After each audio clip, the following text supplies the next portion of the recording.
Viv Kingma's going to bowl the second over from the pavilion end. I saw Michael Goff at the back end of that last over be attacked by wasps. He was telling me yesterday how prevalent they are out in the middle. He said he was asking for some sort of spray at one stage. You can see one flying above his hat there. He said he had great concern when he was standing at square leg on Tuesday that they were flying up his trouser legs.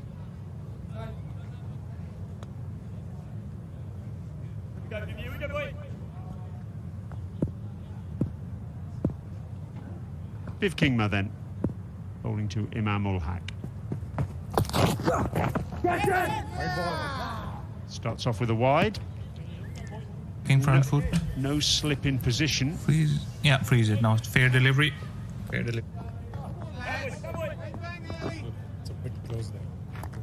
Just that floating slip.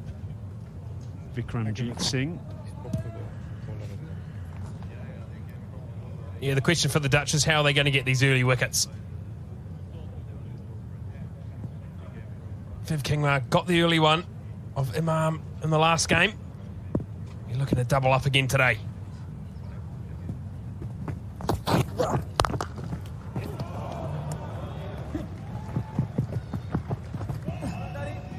Come back to two, the batsman. They'll think about a third, but they won't get it. Good work from Aryan Dutt, making his way round from third man.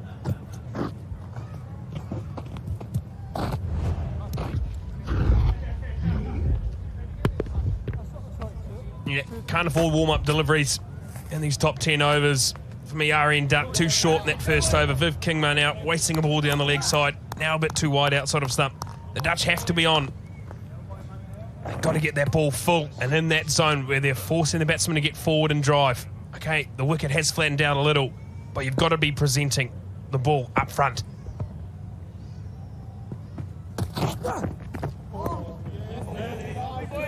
There was a little bit on offer for Kingma on Tuesday, and he actually dismissed Imam ul Haq.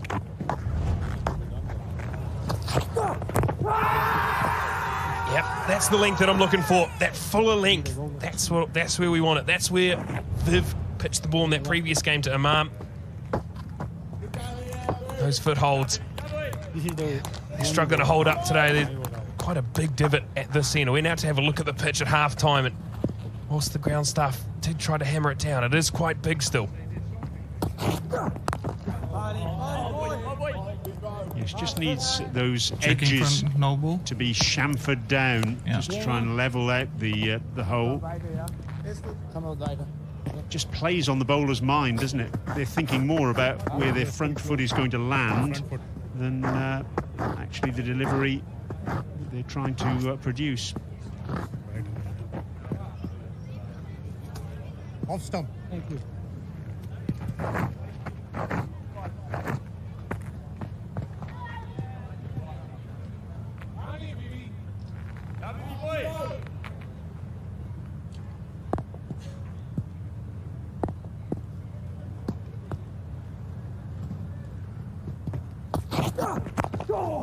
That's well bowled.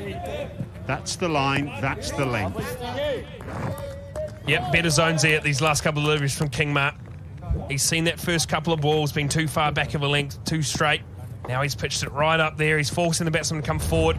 He's induced two edges.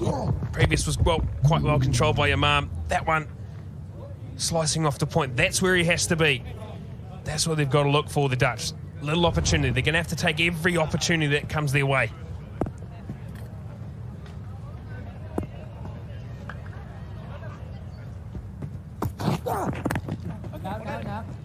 Just thinking in terms of attacking fielders here, there's no orthodox slip.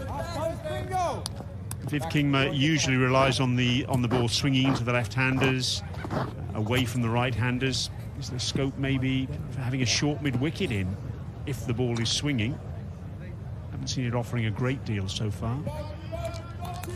Yeah, it's a situation where you got to look, how are we going to get them out as opposed to just bowling for dots?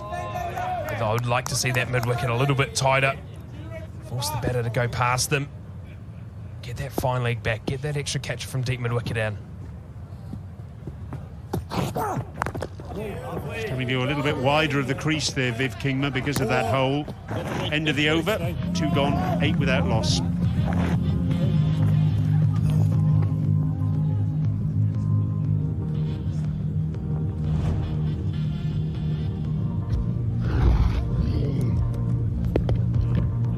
Foot slipping a little bit, Kingma. And that ankle. A little bit sore, I rather fancy.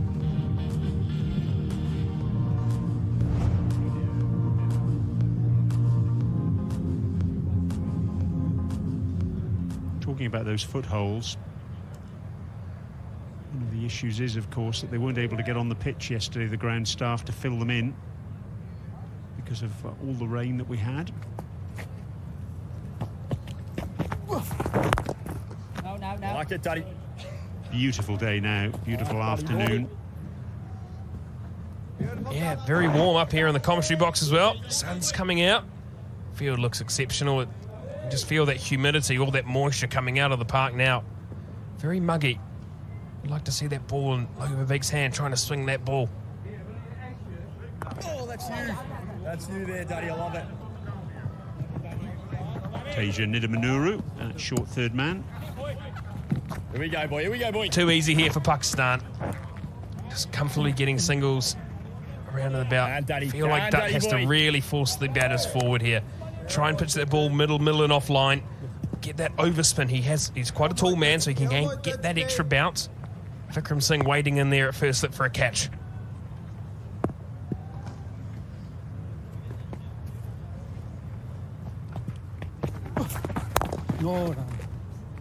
That's the overspin there. So the ability to, instead of your wrist be side on and get the spin square, looking to get the wrist a little bit more on a 45-degree angle towards where that slip fielder is and bring his wrist over the top of the ball to create extra bounce. Well done. Down, up. So, as you'll see, where RN Dutt's wrist comes, it's on a 45-degree angle. So the ball's not square on, it's on a 45-degree angle to allow that extra little bit of bounce and turn.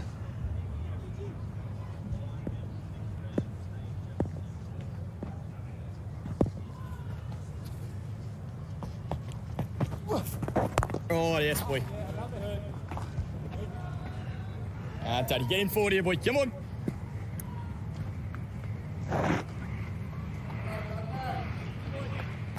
There's scoreboard pressure on Pakistan, of course, chasing such a meagre total.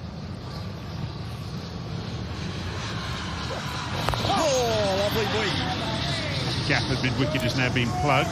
Over. End of the over, 3 gone, 10 without loss.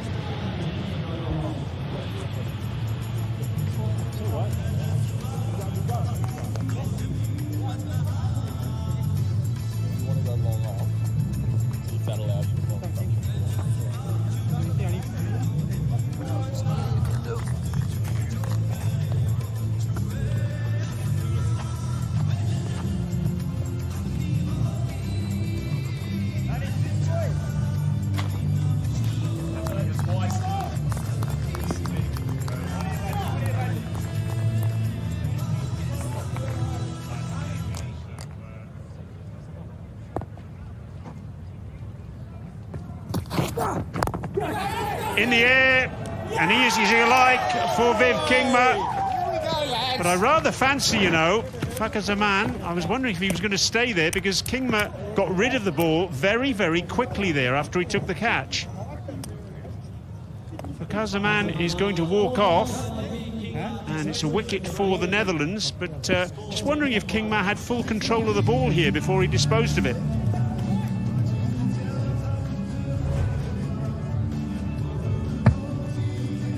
Back of a length and squares Fakazzaman up. Kingma catches the ball quite comfortably, throws it out the back, no issue for my liking. That's out every day of the week. Fakazzaman, the first man to go, the Centurion from game 1. He falls for 3. Pakistan 10 for 1.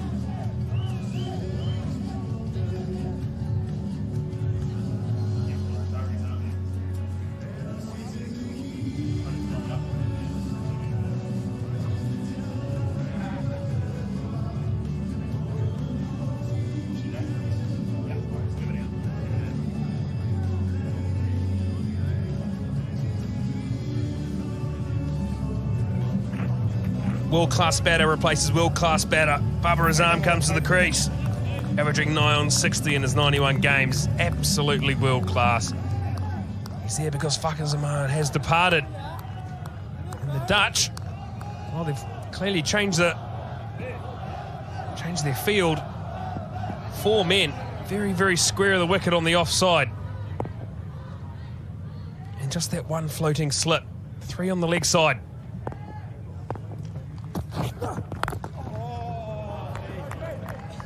Well, the reason Babar Azam is there is because of the caught and bowl to Viv Kingma. I have to say, looking at the replay, I was satisfied he did have control of the ball, Kingma, but I'm not sure it was necessarily the smartest thing to do to dispose of it as quickly as he did. I know in the 2020 internationals against New Zealand, Shariz Ahmed, well, it was given out, a catch that he took, but again, he didn't have it perhaps fully under control. Let's have a look at it in real time. Yeah, I'll have it, Tommy. Up on that wicket.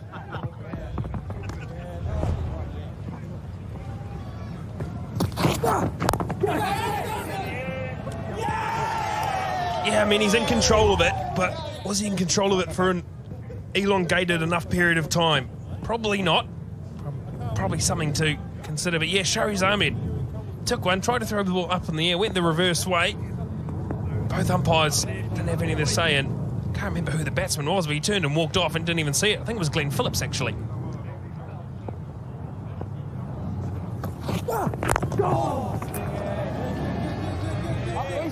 Babar off the mark. There is Shariz Ahmed out at, so that's Musa, his brother, out at deep mid-wicket. Shariz, of course, not playing today.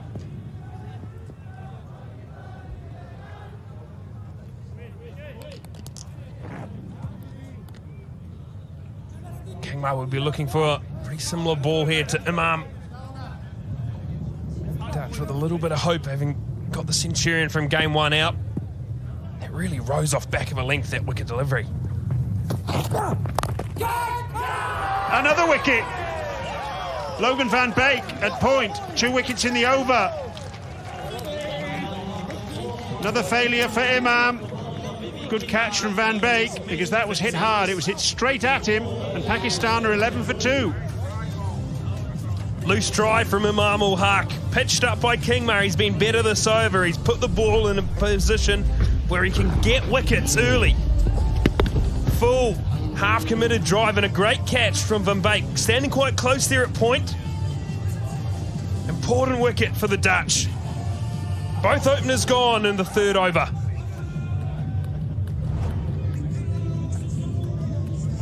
Imam, second failure of the tour. He goes for 6. Pakistan now 11 for 2.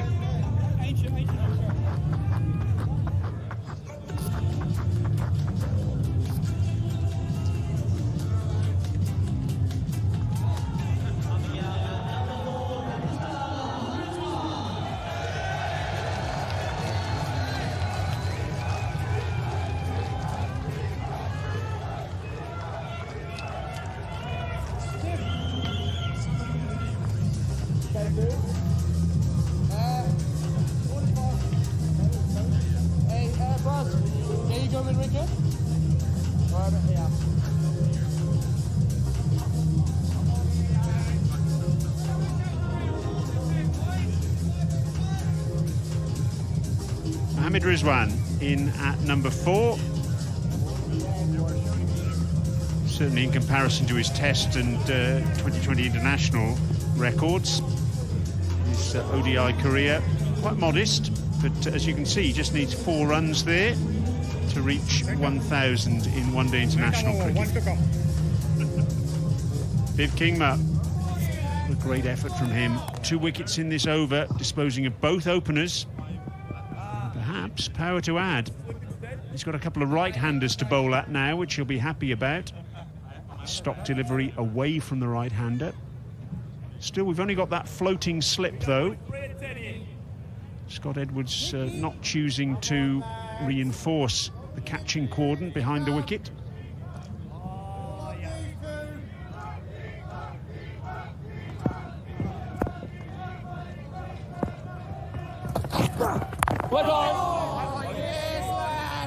2 wickets and a run off that 4th over of the innings. Pakistan 11 for 2.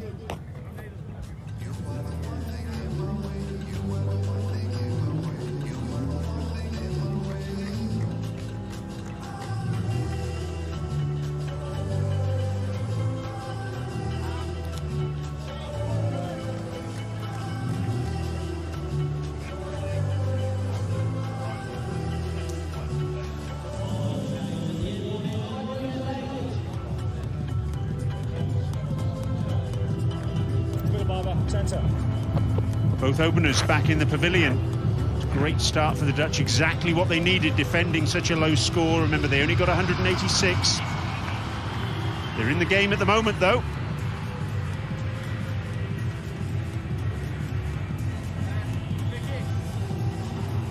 And in response to those 2 wickets going down, we've got a change of bowling down at the airport end. 2 rather ineffectual overs from Aryan Dutt, the off-spinner. He's been replaced by Logan van Beek. Yeah, positive option here, taken by Scott Edwards. Get your banking bowler into the attack. Logan van Beek. Dutch leading seamer. Most experience. If he can nip one of these 2 out here, the Dutch got a right royal chance. When he squares up, Babar Azam. Good start from Van Beek. Let's have a look at the 2 wickets. Yep, first one back of the length and just rose. Kingma quite comfortably in his follow-through, able to pick him up. Absolutely delighted with that one. Even more delighted with the second one. Loose drive by Imam outside off stump. Nicely caught there by Logan van Beek.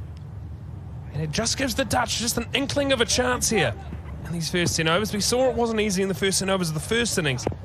Will it be likewise in the second? Lovely shot from Barber. Harried by Nidamanuru. And the bats can take just a single. Excellent backing up there by Musa Ahmed, who's on the field at the moment. Here at backward point. Got to the ball very quickly, and Azam looking for 2. Couldn't quite get back because Musa let the ball go so quickly. So the Dutch feel like they're in this right now. They've got to believe, they've got to save every run if they're going to have any chance of competing in this fixture.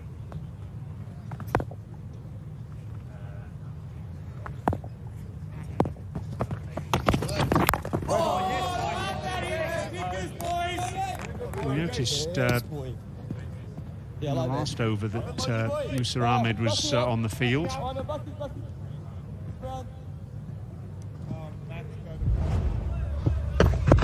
I think he's on for Tim Pringle. That one just held in the surface and popped up.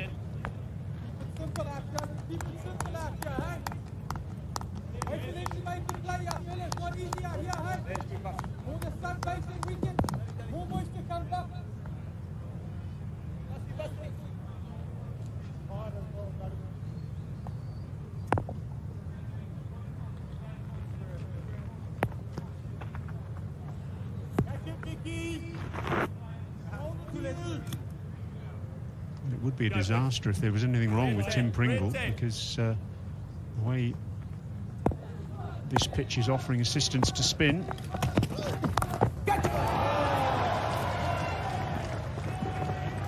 Good work in the end from Baz de Leede. Very strong zone there for Mohammad Rizwan. Getting that sort of hip to waist high. He loves it. Nice and straight. Gets his hands through the ball so quickly. Quite well covered in the end by Baz de Leede down there at fine leg. Not often you find him at fine leg. Generally you'll see him in those hot zones, but hiding away down at fine leg on this occasion. Ooh, playing a miss and good carry. Gosh, that really flew through to Scott Edwards, that delivery from Van Beek.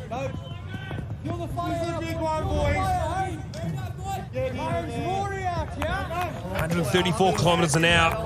Van Beek really bending his back here for the team.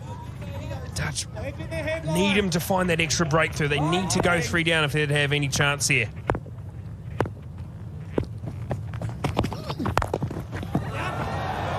Van Beek went a little wider of the crease there, and Babar Azam's response is to pump him down the ground for 4. Lovely way to end the over from a Pakistan perspective. Babar's first boundary, 17 for 2.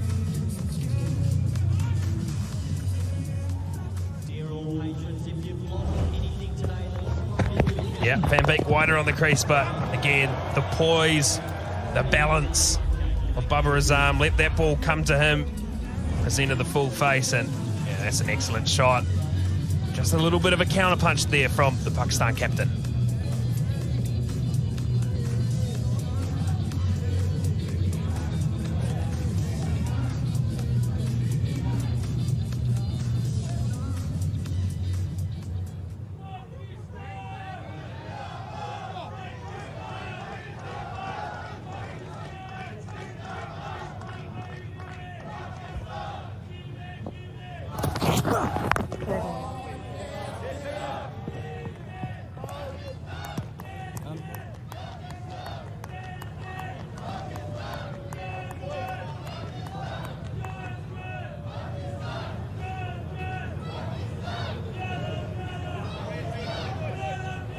Chips and mayonnaise.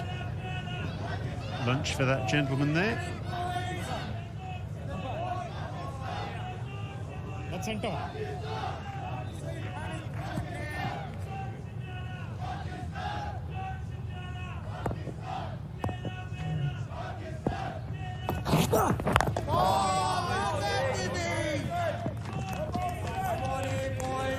Kingma's found his length there. A little bit fuller than what he was in that first initial over. Sort of short of a length, not quite being able to bring the batter forward. Since getting that wicket, he's felt more comfortable to pitch that ball up, get that ball top of the stump high, forcing the batter to come forward, play the ball. Again, this pitch has been a little bit variable in terms of some of these balls have shot through high, some have just stayed down just a touch.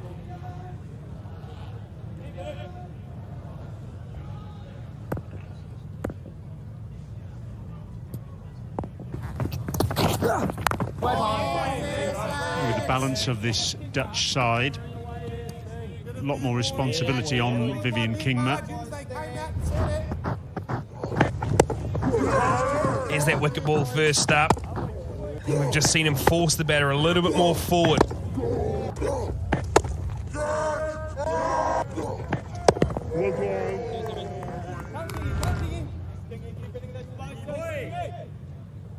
Excellent zones from Kingma here. The headband warrior.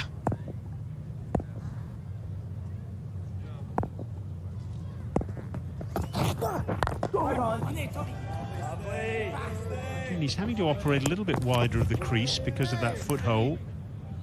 It's not doing him any harm at the moment. I went a little wider. Not seeing a lot of lateral movement, so positioning on the crease will be important today. Coming a bit wider on the crease, can't afford to get too straight. It's just free runs for the Pakistan batters, so needs to be able to hold his line from that wider on the crease position.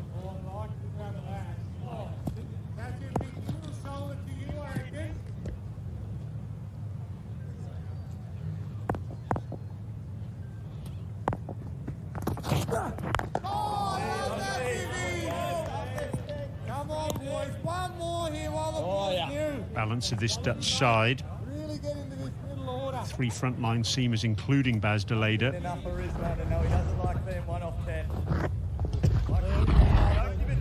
You can see there the way his ankle twisted as it hit the edge of that foothole. That's the issue for fast bowlers, and that's why they were trying to just chamfer that, the edge of that hole down, level it out.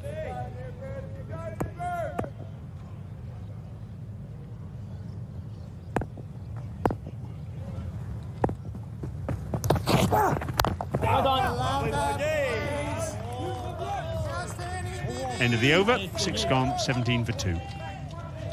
After 6 overs, Pakistan are 17 for 2.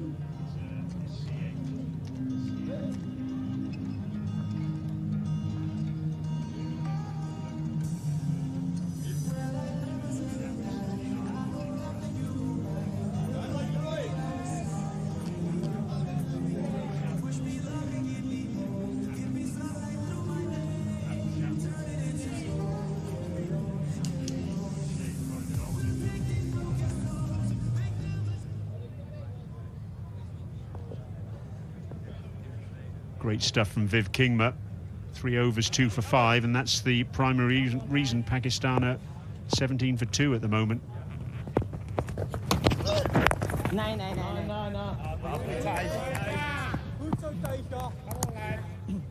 Come Logan! Take a glove to Vicky and we're away, boys. It's only going to get worse out here.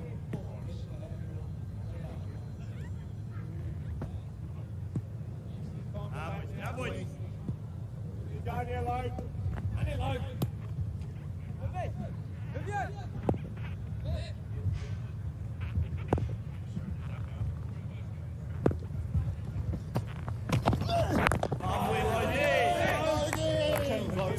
Still no sign out on the field of Tim Pringle.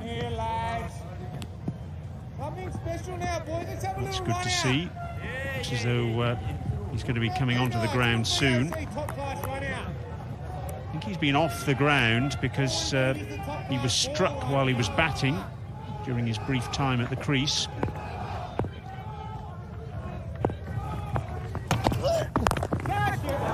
Pulled off the front foot by Babar Azam. That's how much time he's got to play shots like that. And even with the slow outfield, that still makes it to the boundary rope.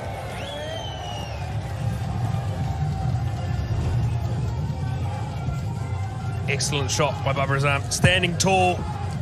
Again, great contact point. Not quite high enough from Logan van Beek. Trying to surprise him with the short ball, but this wicket is definitely slowing down, so the batter's more than enough time to get in positions at this sort of stage of the game.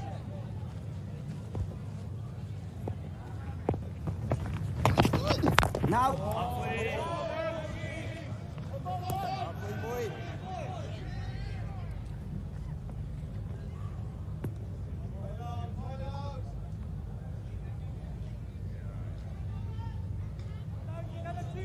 It's a good sign that Pringle's getting ready to come back onto the ground. That's why he's been off, because of that Yorker that he got right on the toe. No. Let's go in this, lads. Nice one, you boy. Van Beek got his tail up here, operating around that 84-mile-an-hour mark. Don't normally see him up that high. He's clearly keyed up for this contest. He's in the low 120s. In game one here, he's up above 130 kilometres an hour so far in this cell.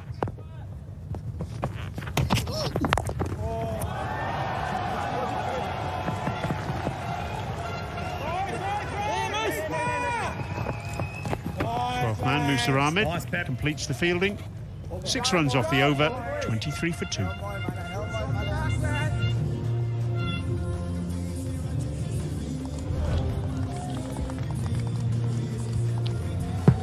Balanced to perfection there. Ahmed Rizwan.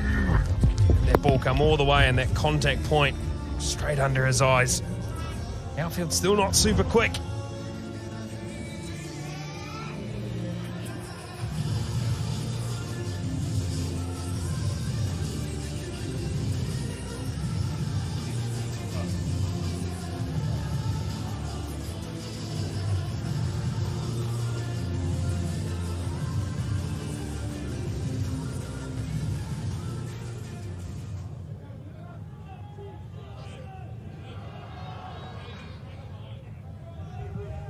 The good news is that Tim Pringle is now on the field. He's at short fine leg.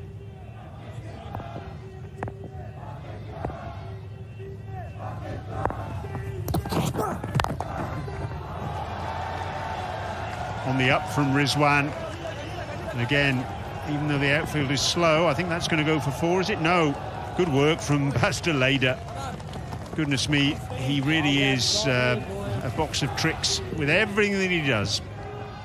3-tool player indeed, Brian.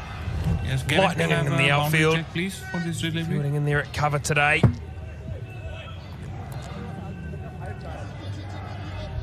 Any other field on the Dutch side wouldn't have got there. Yeah, I'm happy with that. It's runs. Did he stop at the boundary though? Had the ball been released from his hand? I think he's just right. Too much width there from Kingma. He's got to be on straighter lines like he was in the previous over. That maiden was excellent. Got to keep attacking that middle and off stump.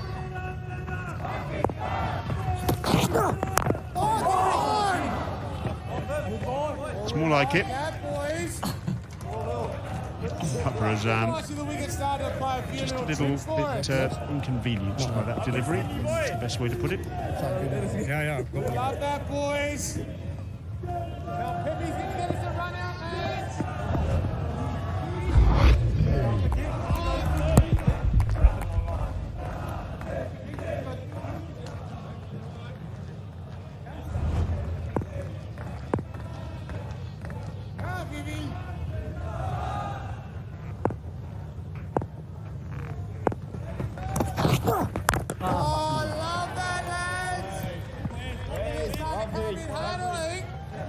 Viv Kingma seems to have been the coming man for Dutch cricket for a long, long time now.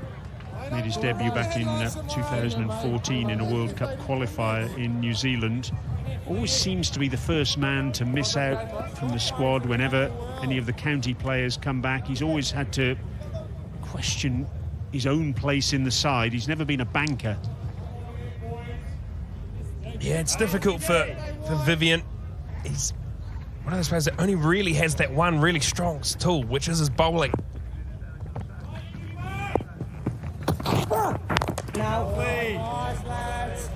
He's an improving fielder, but again, he's never going to field in those hot spot positions, and his batting is, you know, he is blind in one eye, so he does only have the one eye to really look out of, so he performs extremely well for a man that has limited vision out of his second eye. Yes, I remember as a young player, it was always the question of, well, he doesn't seem to catch very well, he doesn't seem to bat very well. And the truth of the matter was that they discovered that he had very, very poor eyesight. And as soon as they discovered that and gave him some glasses, he very quickly made improvements. It's a lovely shot. Wasn't a half volley. But Babarazam, so clever at finding the gaps. High quality batting. Again, that contact point is just straight under his eyes for Babarazam.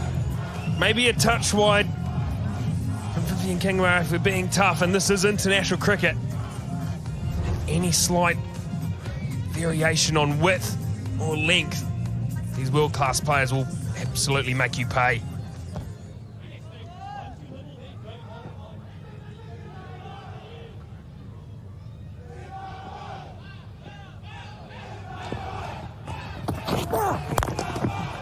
And there'll be 4 more. Just stands up and slaps it through wide mid-on. That was brutal. 11 off the over, 34 for 2.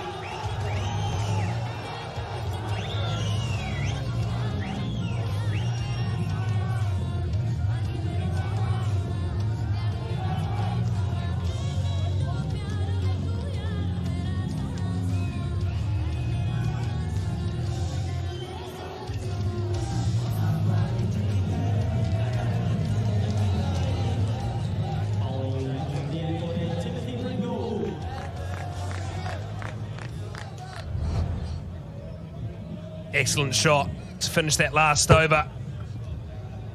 Slightly short of a length. And again, this wicket has slowed down enough. Babarazam has so much time to be able to sit up and hit that ball in front of his arm. Tim Pringle, he can bowl straight away, having been off the field because it was an external blow. Lovely. Rather than an internal injury. And he's bowling to Mohammad Rizwan, who's now passed 1,000 one-day international runs, or reached that mark anyway. The 42nd player for Pakistan to achieve that.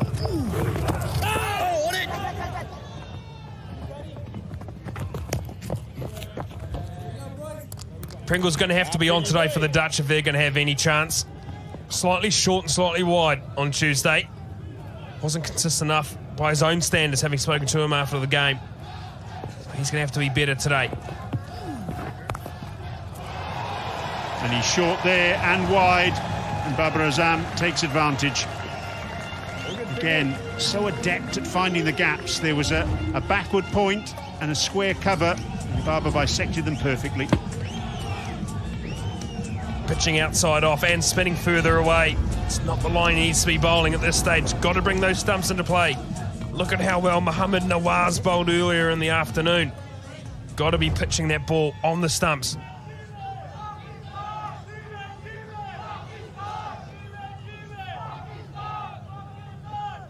Lovely. They've also got to be taking wickets, the Netherlands here. And it's interesting to see that Pringle started off. Yes, he's bowling in the power play, but no slip in position.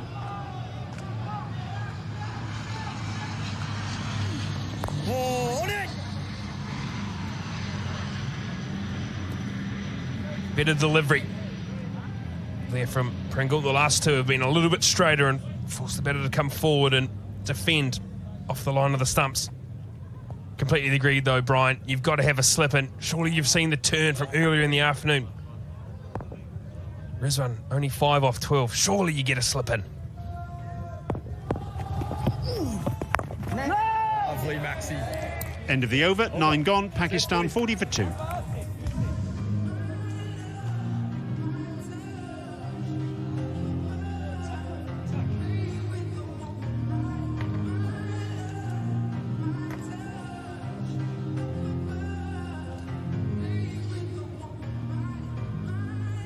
Score after 9 overs, Pakistan are 40 for 2.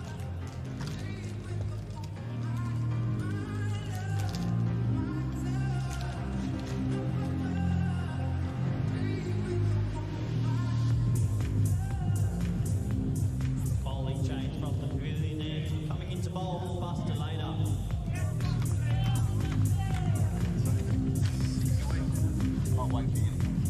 Following those final 2 boundaries from Vivian Kingma's over at the pavilion, we're going to see a change. Man who made 89 earlier in the afternoon. Buster later comes to the crease. And alongside me, Noel O'Brien. Yeah, lovely innings today. Baz Deleda played superbly well for a career best. Wicket taker, golden arm they call him. In the air, very well controlled. Really, really was, because it bounced a little bit more than the captain Babar expected. He just rode the bounce and found the gap. Yep, tad short, tad wide, but nicely watched onto the bat. Third man up in the ring with a deep cover out. Flashes away, and another boundary. Bubba now with 6 boundaries to his name in his 29 runs.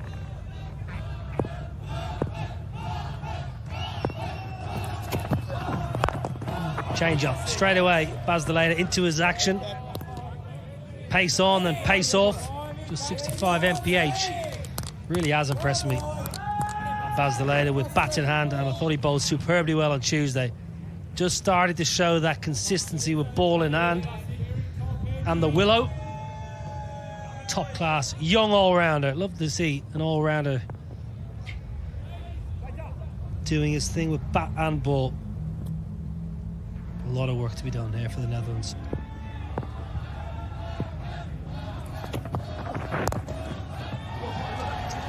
Nice wrist. Should be a couple at least. Well, after a decent start with the ball, Netherlands, they're just chasing their tails a little bit. Experience of Babar showing all the nous that's required after losing a couple early. Wonderful bat, one of the best. In a run chase, very calm at the crease, never looks under any kind of pressure.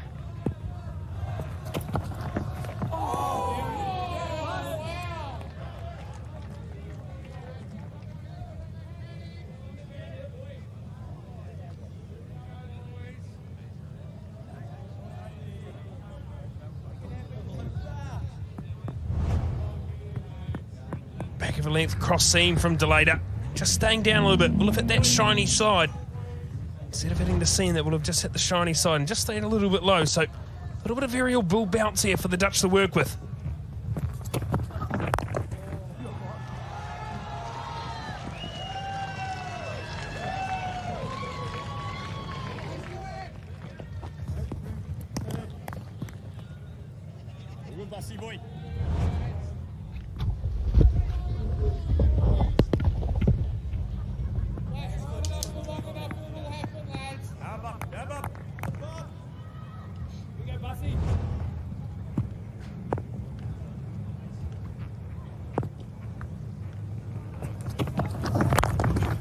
Oh, what a shot. Brilliant. Viv Kingma. Excellent with the ball now. Diving around like a football goalkeeper. Power play done and dusted. 49 for 2.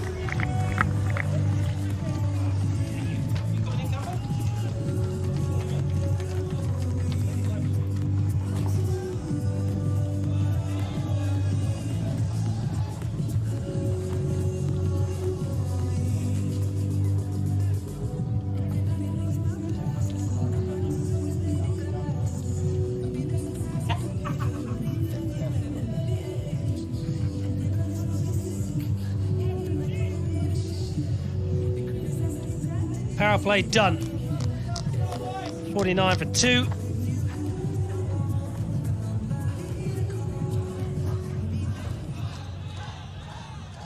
Special guest alongside me, wonderful, an absolute joy. Ryan Campbell alongside. Campbell, great to see you, mate. First and foremost, how are you feeling? Mate, I feel great. Thanks for having me up here. Look, facts are, Pakistan here in the Netherlands, we've had the West Indies, we've had England, we've had so much good stuff this summer. It's been a privilege to watch. A bit weird watching it from the other side of the boundary rope, but yeah, it's been great. And the health? Tickety-boo? Yeah, 100%. It's, look, again, all I can say is, you know, for anyone listening out there, make sure you get your regular checkups and stuff. It's, you know, for me, I was fit as a fiddle. Boom, something happens, I wake up 7 days later, and thankfully I'm still here. But a lot of people have contacted me and said, I went and checked, and now I found something. So if anything good of it has come of it, hopefully we've saved a couple of people just by making a bit more aware. Well, that is good to hear. And it's good to see you in good spirits. And I'm sure you've been living every single ball this summer. We've been keeping an eye on you. We've got a cameraman who's been keeping an eye. You've been in the stand, you've been in hospitality, but now back in the trenches? Yeah, back in the trenches. Let me tell you, watching the cricket in hospitality is a lot more fun.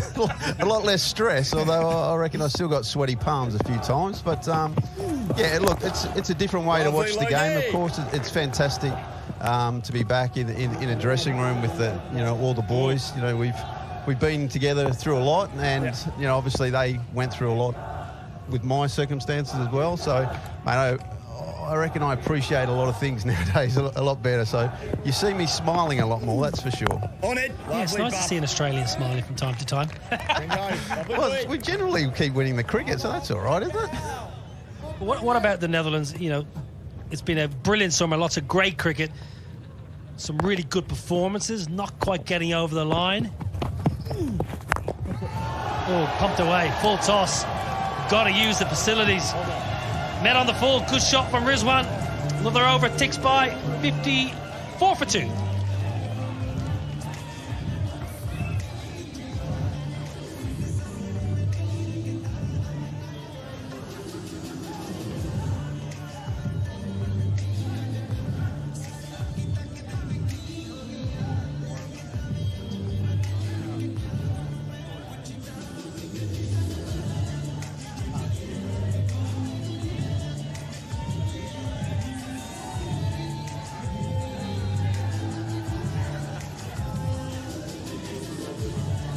For 2.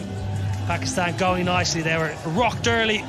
2 wickets in an over for Viv Kingma, but since then, captain Babar has looked very assured, and Rizwan just getting into his work. All round a delay to continue. Oh, that's lovely. Deft touch. Pretty good power play. Plenty of action going on. There was Fakhar Zaman, who played so well. Game 1 was out early. Cricket's a wonderful game, 100, and the hero one game, and then Viv Kingma, the man who dropped him in that first game, gets the wicket, and then Imam ul Haq squirting one square at the point. And since then, though, Babar Azam has been, well, just gone about his business in his usual way. Very assured, putting the ball where there's no fielders. There's a lesson in it for all batters.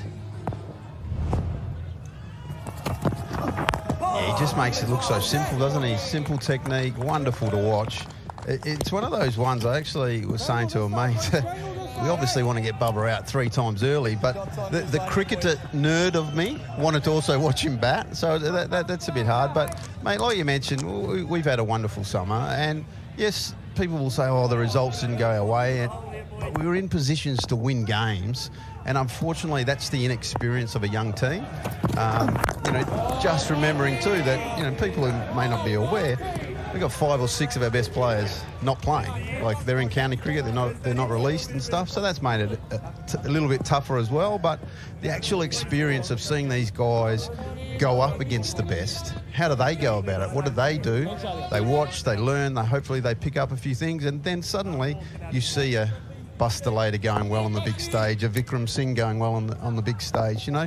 So we keep finding them and we keep putting the work into it, and hopefully, you know, we've seen now that there's lots more T20 franchises come, suddenly Buster Later gets picked up, and, you know, Freddie Klassen gets picked up, these sort of things. So, you know, that's great for Dutch cricket, and, you know, hopefully there's a lot more out there for these guys, remembering, and a bit like Ireland now, because of Brexit, they can't play county cricket very often, or at all, depending on their status. So, you know, we have to make them into international cricketers on our own, basically.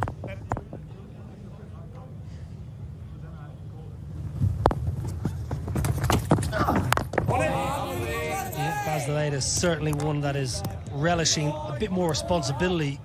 So we go back to England at Amstelveen. There was a great video at the back. Adil Rashid. The game was going on. Salt was smashing it. Joss Butler was smashing it. Everyone was smashing, truth be told. Come on. Adil Rashid was at the back working with a couple of your leggies, and that's what it's all about, the learning experience. Mate, unbelievable. We, you know, we were lucky enough when we were in Qatar.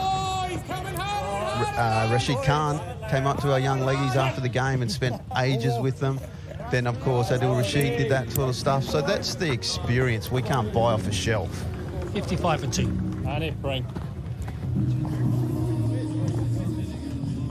Yeah, there is the young leggy. Tell us a little bit about this, because I was very impressed with him. Okay, so he hadn't even played a top-class game before I picked him out of, you know, to take with us to New Zealand as an experience. And, man, he just learnt and got better so fast. You know, with him and along with Philip Boussavein, suddenly his name was kept popping up for selection. And, look, his development has been fantastic. Oh, like it. It's always tempting. You came through the great man Shane Warne's era, and Stuart McGill was in his shadows almost. You see a leg spinner and you're so keen, you've got to play the leg spinner. How difficult is it Here we when go, you've got boys. a young leg spinner, because you need a patient captain and I guess even more patient coach? 100%. You have to look after them. You know, I think we spend a lot of time as well with Philip Boussavein, and we still have high hopes for Philippe when he gets it right. He's a real, you know, weapon in your side. And again, I'm a bit Aussie. I want 3 fast bowlers and I want a leg spinner. That's the easy way to go about cricket. But yet you do have to, especially in the modern game, and again, now I'm starting to sound old, but, you know, T20, 50 over cricket, the batters have taken it to another level. So how much do you want to expose a young leg spinner? When do you want to expose a young leg spinner? On it! You know, I think Scott, once he's taken over, and Peter before him, you know, Scott in Zimbabwe particularly bowled Cherise at exactly the right moment, with exactly the right fields and stuff, and that's crucial to any young leggy. You need a captain who knows what he's doing. Yeah, but as you say, white ball cricket now, almost your go-to. You want a left armour and you want a wrist spinner. Yeah, and especially, you know, these mystery spinners as well. It's not always traditional leg spin nowadays. And someone like a Tim Pringle, again, mate, he's 19 years of age. You know, he's learning his craft as he goes. And you must remember, for people watching, we do not have a first-class system here. So they go from club cricket, playing on a mat sometimes, and suddenly they get selected for the Netherlands and they're playing international cricket, and they're learning on the go, so to speak. The old on-the-job training is, you know, it's a tough learning curve for them. It is tough, but it's sometimes the best place to learn, as long as you can accept and learn quickly. Pringle to close out. Like it, Buff. Like it, yeah. Being milked at the moment. 13 done. 60 for 2. Over.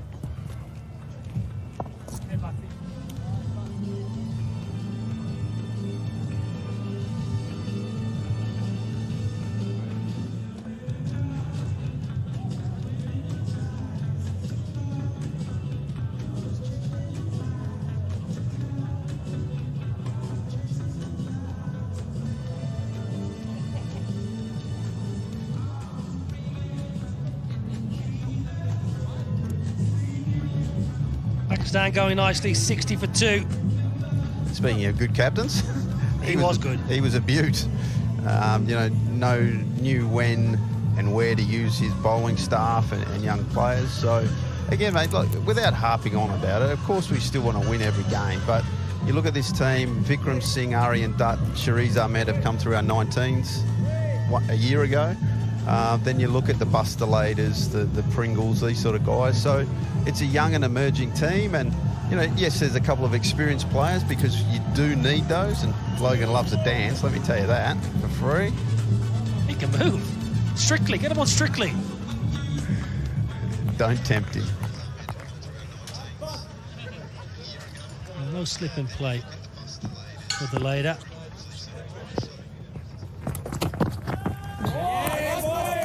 Hard not to look too far down the line. I know you got another game coming up in a few days' time, but that T20 World Cup, how big was that tournament in Zimbabwe to qualify first and foremost? Yeah. And after the UAE, I know you won't mind me saying it was a disappointing tournament for yourself and the team. How important is Australia to do well at?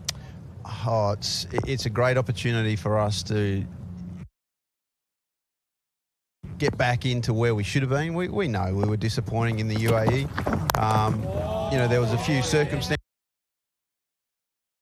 I guess, leading in that we hadn't probably played enough cricket together.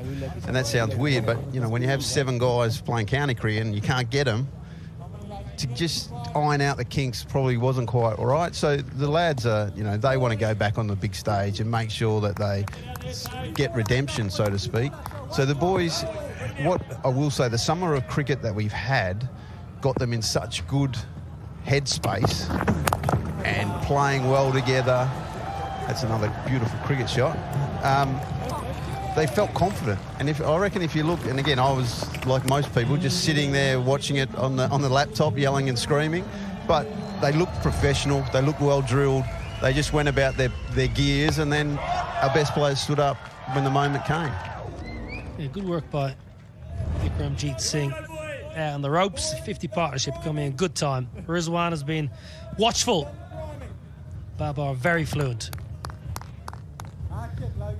Whether you believe what you read in the media and on social media of people in Pakistan questioning maybe Mohammad Rizwan batting at number 4 in international cricket, averaging 28.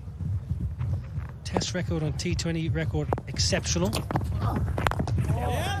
you feel this is an opportunity for the keeper to bat. Just try and bat for an hour and a half and be there at the end, 60, 70 not out, and put a few people quiet in the media. Yeah, that's an interesting stat. I actually always I look at him, Mohammad Rizwan, and think, whoa, what a player.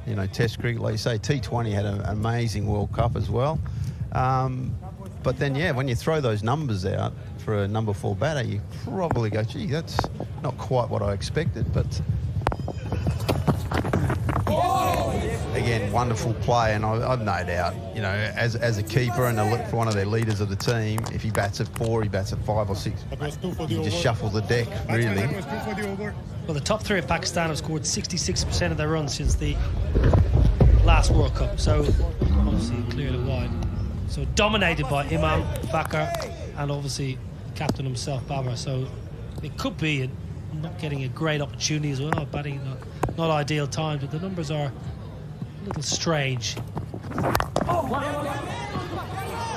You'll always get that with Mohammed. You'll always get a half a chance of running because he's cat in the hot tin roof. Yeah, a little run out would be handy here just to break this partnership. Like I say, we started, bowling very nicely. Viv Kingmark picked up those couple of wickets, but you always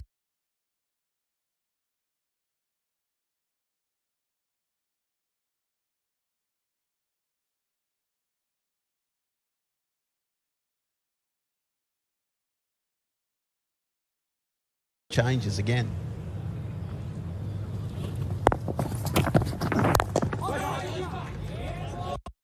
Good over for Baz de Leede. Just 4 from it. 64 for 2.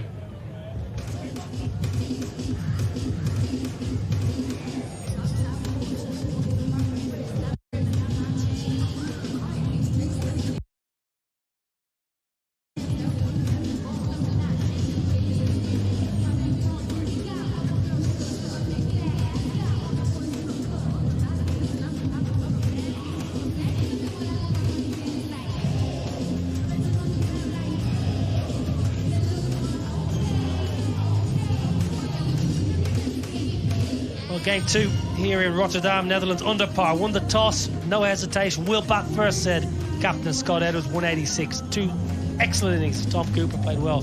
Good to see Tom Cooper back in form. And Baz de Leede, well, he deserved a ton, 11 short. Yeah, it was a weird sort of innings by us, wasn't it? We, you know, up front probably got found out with a bit of pace. You know, if you have a look at the footwork of some of the guys, not quite getting forward, which to me always is a bit of a sign that you probably got beaten for a bit of pace. But then it's almost like the game changed. 2 guys got in and put on 100 and whatever. It was quite weird. They made batting look easy. Then you lost the wicket, but then straight away, boom, boom, boom. And yeah, that's something that we've tried to avoid, you know, all year, losing wickets in clumps. And I guess it was disappointing. But again, you watch a Baz de Leede bat and you think, gee, is he batting on the same strip as everyone else? Well, it's interesting. We spoke, you can excuse or understand almost if you're done for pace, 90 mile an hour plus, because you're not used to it. And that sometimes you can accept that to a certain degree, or someone bowls brilliant wrist spin against you because you don't see it that often.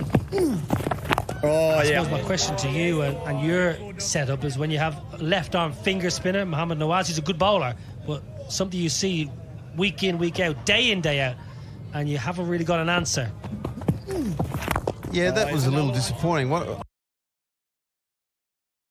Some balls spun and some didn't, and that kind of makes it a bit tougher ask, I guess, because you feel, I want to sweep, but I can't because I don't know if it's going to spin or not. And I guess then you start to put yourself in a bit of a doubt. And well, I thought he bowled really nicely. He's a handy sort of guy, very repeatable action.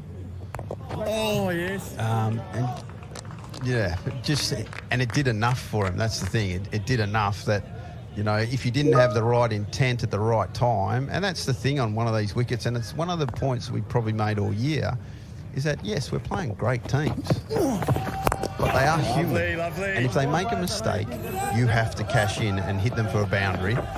And on the other side of the coin, if we made a mistake, you get hit for a boundary. Well, 66 for 2.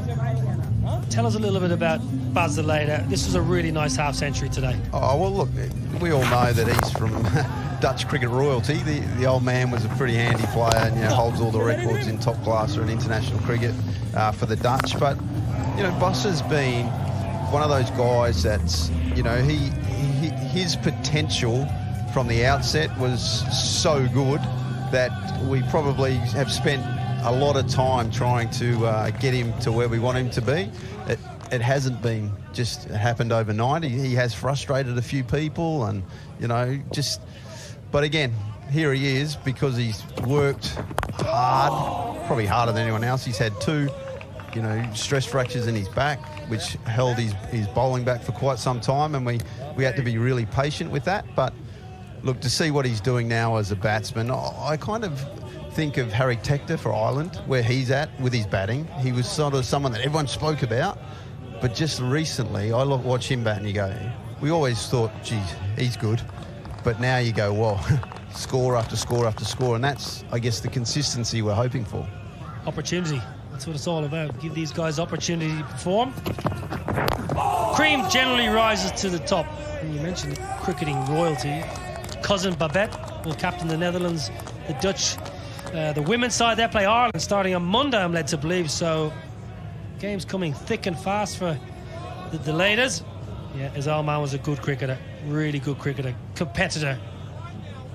Yeah, love the fight, old Timmy. Like, he did get into the trenches, you know. He'd fight with himself, wouldn't he? Yeah, I wouldn't take him on. He's a pretty big boy. So, but yeah, it's a great upbringing. And there's a couple more young de Leedes in the wings too that are just starting to come through the system. Well, they're not hard to miss because they're walking around the ground with the most beautiful blonde hair. Yeah, I think if you ask someone what's a Dutch person look like and you presented a delay to everyone, would go, yeah, that's probably right. Good on Baz. This is good to see. He'll have a good time in the UAE in the off-season. ILT20, he'll play for My Dubai. Brilliant work, backward point. And again, that's going to be a learning curve. That's the stuff that we can't, like I said before, you can't buy it off the shelf. So if he's in that team and he's sitting alongside the cricket royalty, basically, and learning how they go about their work, and you know, that is going to make him, again, an even better cricketer. Yeah, Mahela Jayawardene will be in charge of that side. Won't be the head coach. Shane Bond will be the head coach of that side. Parthiv Patel is going to be working with them. So some good people to learn from. I think it's Shane Bond. What a bowler. Yeah, so that's my sort of vintage. Shane Bond, we had some great battles. But again, when you talk about coaches around the world, heard nothing but good stuff about Shane Bond as a bowling coach, as a head coach. So you feel confident when some of your boys go to those sort of people and you go, you know what, he's definitely coming back a better. You know, Jayawardene, as you know, is an absolute genius. So those weeks that he'll spend there, it's hopefully going to help him become the international star that we hope for. And it's all fairly routine at the moment for Pakistan in the chase. 16 done, 68 for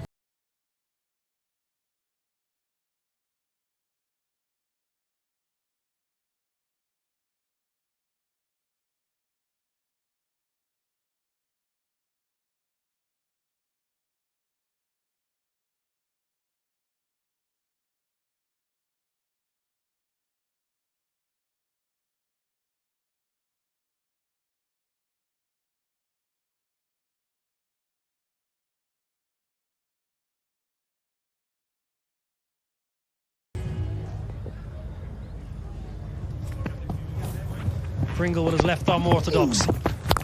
Needs to step up here. Netherlands going to need Pringle. Lovely, Tage.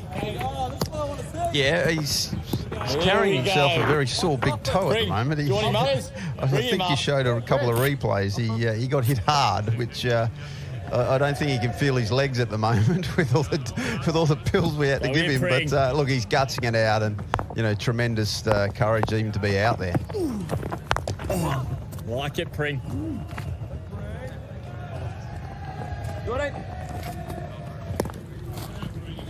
Well, this is my friend I met at the mid-innings break. Rafe, he said to me, the lady in Karachi, you know who you are, and she'll be watching on TV. Oh, yeah, sensational, Pring. Had a good chat with this man. Meant to be at work today, but said, no, I'm going to get myself on TV. And he wants to make this lady in Karachi know. Mum said I'm on TV. That's a gutsy play. Gutsy. You just hope it goes right. Yeah. So, hope she's watching. Yeah, come up. Nah, come up. Spring him up. He's not going to hit it there. Good crowd in again. Should be even bigger at the weekend. Oh, sensational. Yeah, sensational. Look, all summer, like we say, the Barmy Army were fantastic when they were here. The 7,000 had a great time at Amstelveen over the 3 days. It's, you know, I remember actually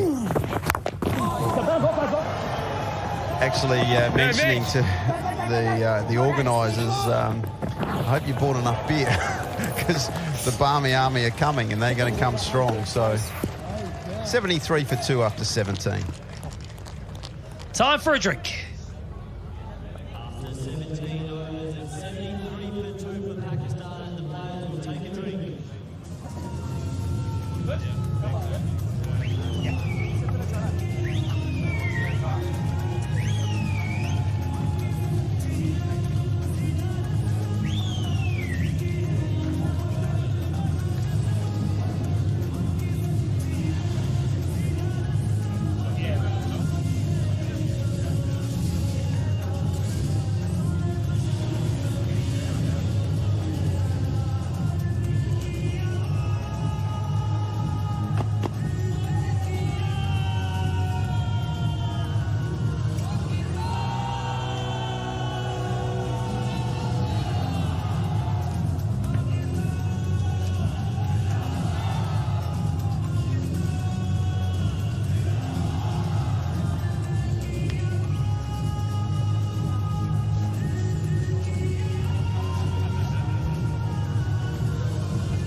Match 2, Pakistan in cruise control, chasing just 187 to win. They're 73 for 2 on a used surface here in Rotterdam.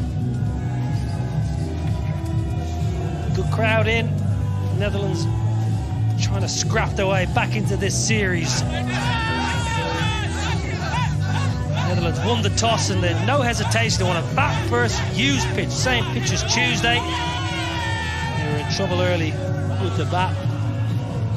I think Pakistan have been excellent throughout the series, very professional with bat and ball.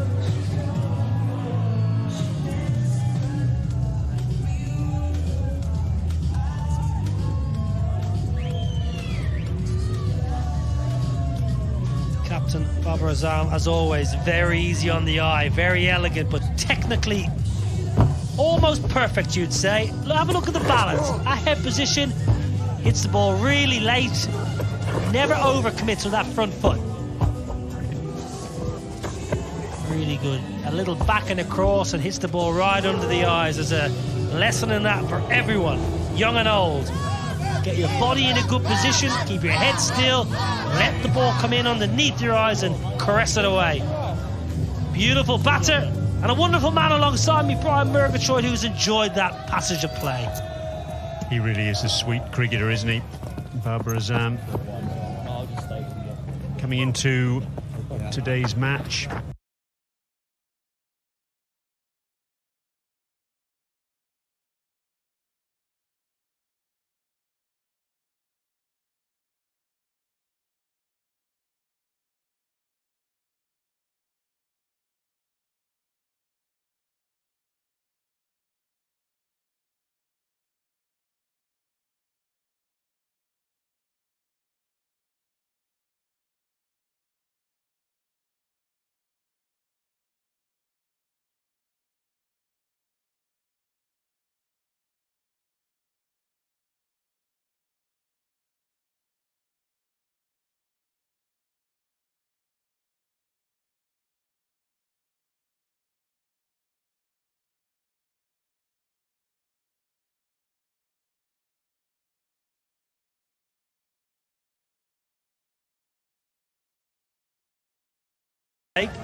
Very expensive. They need something special from the experienced seamer. I think they need something around that 100 for 4 to give themselves a sniff here.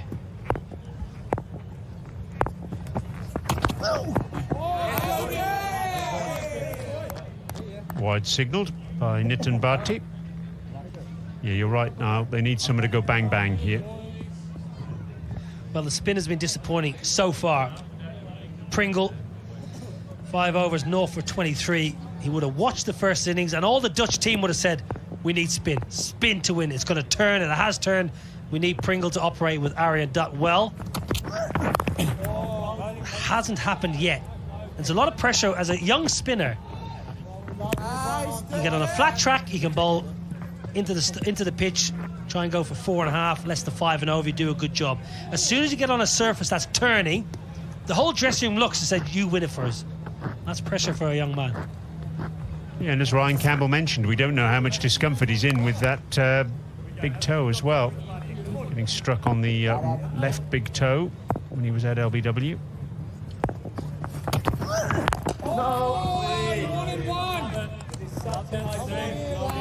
Lovely, lady. You just keep getting dropped here, Maxie. Now I wanted to go through the top, maybe around the ground.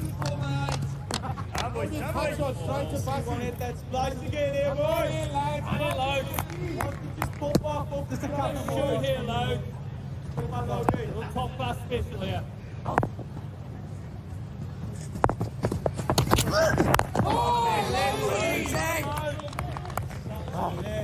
Right moving, boys. Logie, I love that. Great running, Peppy. Well, this is the home of the Bloodhounds. I'm not quite sure that is a Bloodhound, though. I'm no expert when it comes to dog pedigree, but yes, I've got that look more like a spaniel to me.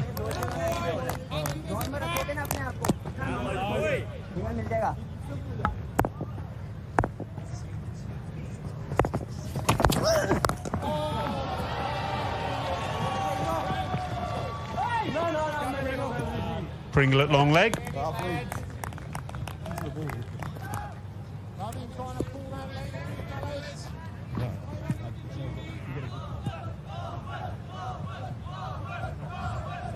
There's been the odd spit spot of rain in the last 5 or 10 minutes.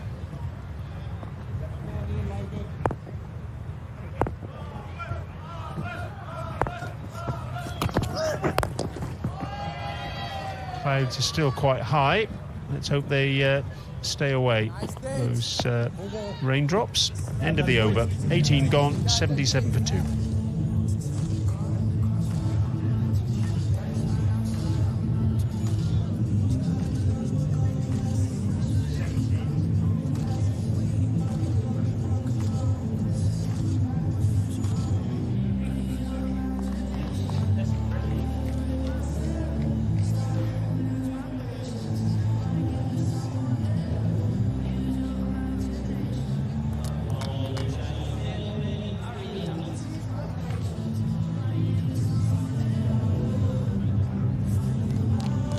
Barbara Azam on the cusp of yet another landmark.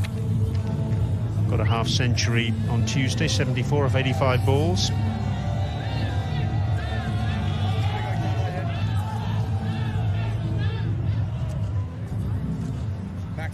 Sorry.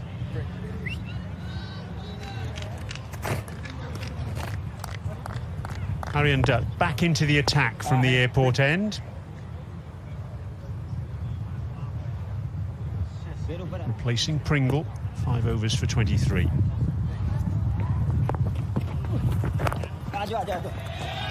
That'll be 50 for Baba Azam. Successive 50s for him in this series, and his golden run with the bat in one-day international cricket goes on and on and on. Marvellous player, a Pakistan legend. Just like that, in the blink of an eye, another half century. Said on Tuesday, didn't feel in great touch. Today he's looked a lot more like his old self. Very fluent.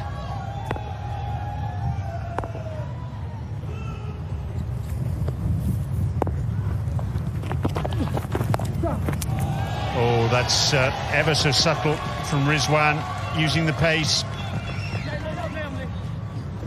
Lovely, Pring. Good work from Tim Pringle to keep the batsman down to 2. Well, this is a good opportunity for Mohammad Rizwan, I think, to kickstart his innings. He's 18 from 38, striking at 47. An opportunity, finger spinner, off spinner, turning the ball back in. A chance for Rizwan to get that slog sweep out that he likes, or maybe go over long on, who's on the ropes. He shouldn't worry about that. Around the wicket.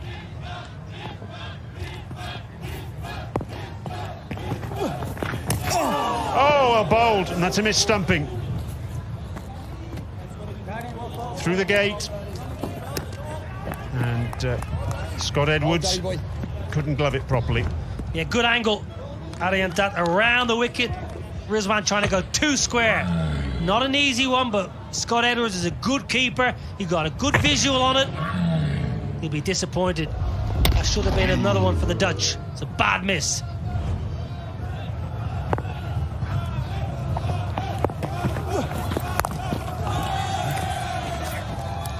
Just looking at Scott Edwards, I reckon his position where he's standing is exactly where he would stand if the bowler was bowling over the wicket.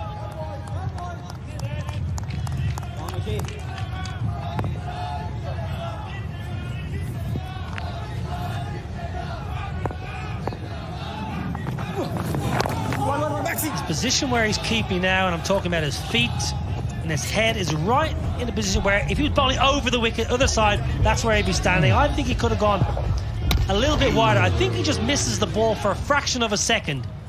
He misses the trajectory, he misses the line of the ball, loses flight.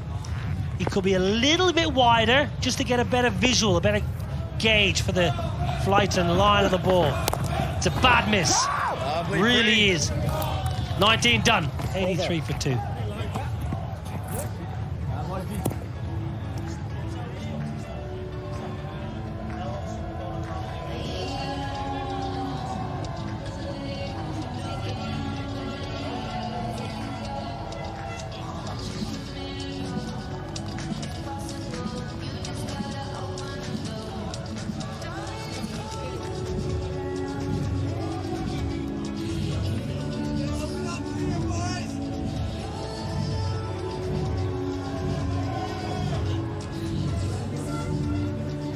Babar Azam then, 51 from 54 balls.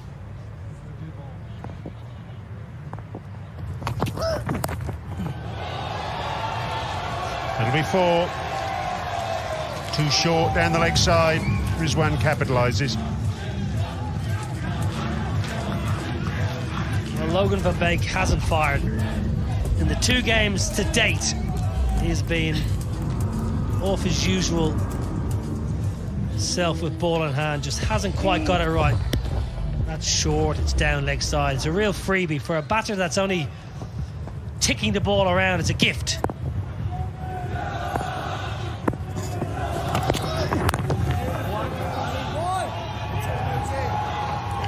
Babar Azam in absolutely magnificent touch this calendar year.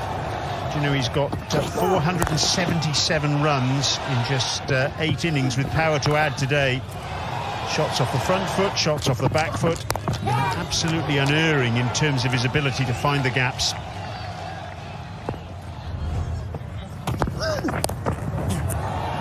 That'll be more runs. Another boundary for the captain.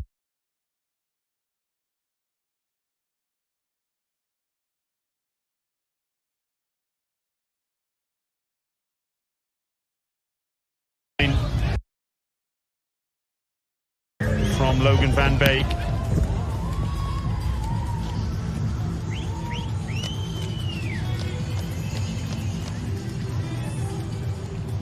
Babar's playing beautifully here. He's playing the ball so late. A lot of his runs coming square of the wicket. Both offside, leg side, cross bat shots. And that's because he's such a good driver of the ball. They're worried about pitching up.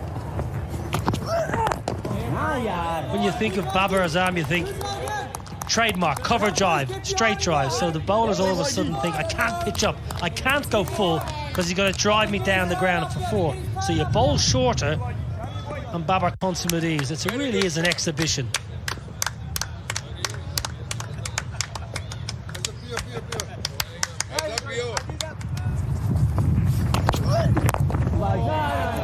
Have a listen to this now. These are his scores this season, or this calendar year. 57, 114 and 105 not out against Australia in Lahore. Then 103, 77 and 1, rare failure there against the West Indies in Multan. And now, of course, 74 a couple of days ago and a half century once more today. Goodness me, you can't have a better run of scores than that, can you? Yeah, well, he's broken a bat. That ball just kept a little bit low from Logan van Beek. He was trying to thrash the ball through the offside. Normally I'll go 6 or 7 in their bag. When all else fails, Tim Delayed is out the back selling those bats, so it won't be short of a bat. Just stays a little bit low. You just see that, catches the bottom edge.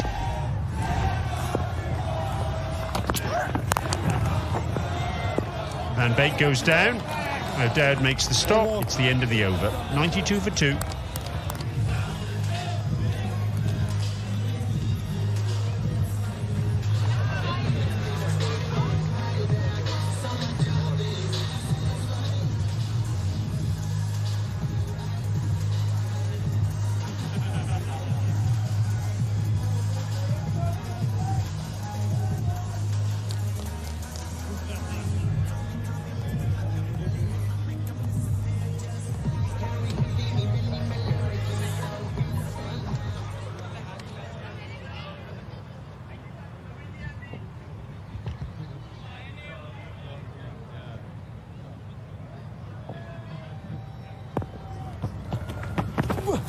Oh, lovely, lovely.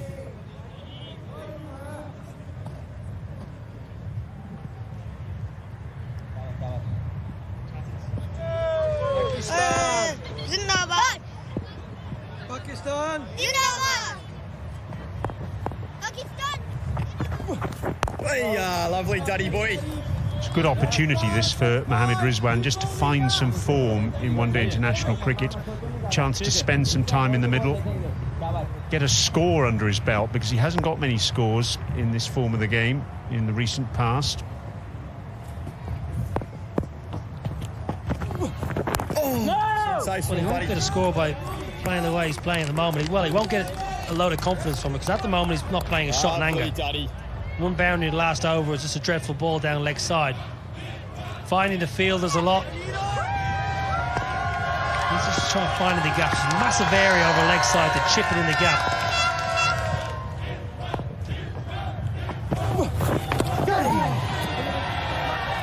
Off the glove. Should pick up a couple. Give Kingma in this pursuit. Do you want him to go into T20 mode then? Well, I think Mama Rizwan is better than poking and prodding. He's 26 off 46. He's hardly played a shot in anger. Maybe because he knows this is going to be a comfortable run chase, he just wants a bad time, but I think he's better than that. I think he'd be more proactive here, get down the pitch, back himself to hit straight. Get that slog sweep out. Massive gap leg side. I'm not saying he has to be reckless. I'm not saying he has to thrash the ball around to all parts, but by simply just ticking the ball around, you're not going to get a great deal from it. I'd like to see him play a bit more aggressive. Mid-off has been inside the ring off the spinner. It's a small straight boundary. Pakistan are cruising, yes. Still, I think he could do a little bit more. Lovely. End of the over, 3 runs from it, 95 for 2.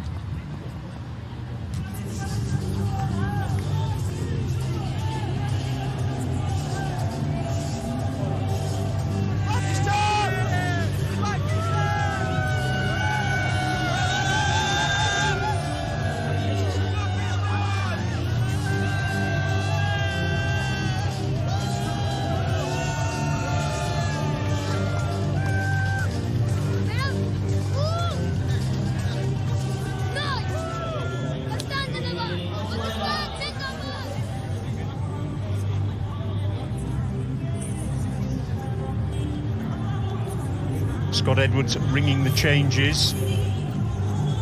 Logan van Beek, disappointing day for him with the ball.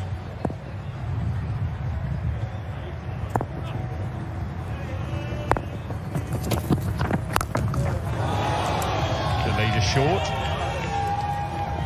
Thumped out to Nida Manuru on this deep square leg boundary.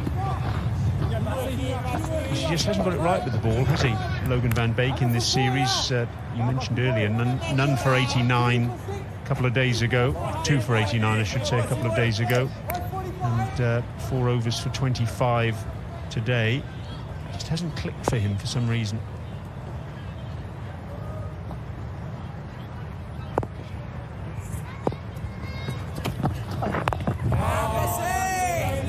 I know they got a low score today, the Dutch, but again, just those 5 bowlers used thus far does beg the question about whether they needed an extra bowling option in this side.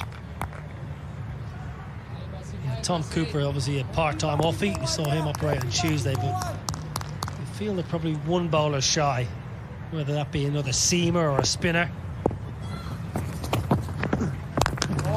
Change up, slow ball. Had so much time there, Captain Babar Azam, just to whack it into the ground through extra cover. It would have been a good opportunity. You need runs on the board, obviously, but you would have been a good opportunity to use pitch to play the leg spinner. Batsman 1 for the over. Playing a lot of batters. Probably be immaterial, really, when you get such a low score, but probably going to have a fresh pitch for game 3, so you're not going to use a leggy then. It would be nice to see him.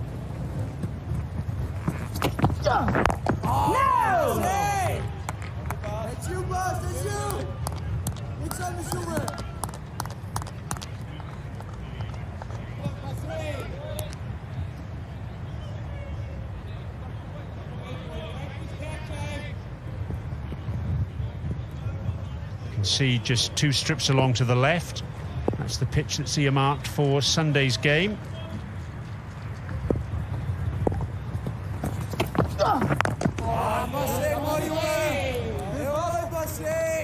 Quite a lot of live grass on it at the moment, and I'm sure Rennie van Eerschot will be hoping for a couple of decent days of weather to get some more rolling in. Yeah, well, the pitch on game 1 was pretty good. It's good surface. It offered a little bit of pace. There was a tiny bit of spin, but generally, as a batter, when you got in, you could play a shot. Today's been a lot more tricky, a lot more difficult. Ryan Campbell, the coach, mentioned the batters just weren't sure how to go about it, especially against spin. 9-9. Of course, there's the possibility of Shaheen Shah Afridi turning out on Sunday. 22 overs gone, 98 for 2.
Spell than he did in his opening couple of overs. Piers Fletcher alongside me.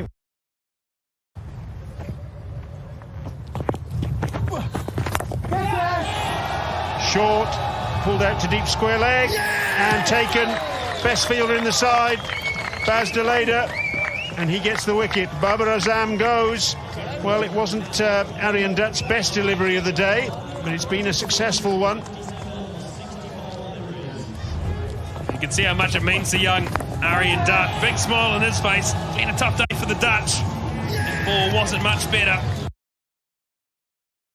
to be fair, but Baz Deleda covering probably a good 25-30 metres there. Round from deep wicket, caught that just behind square on the leg side. Babar Azam played beautifully. He made 57 off 65. Caught Deleda, 99 for 3.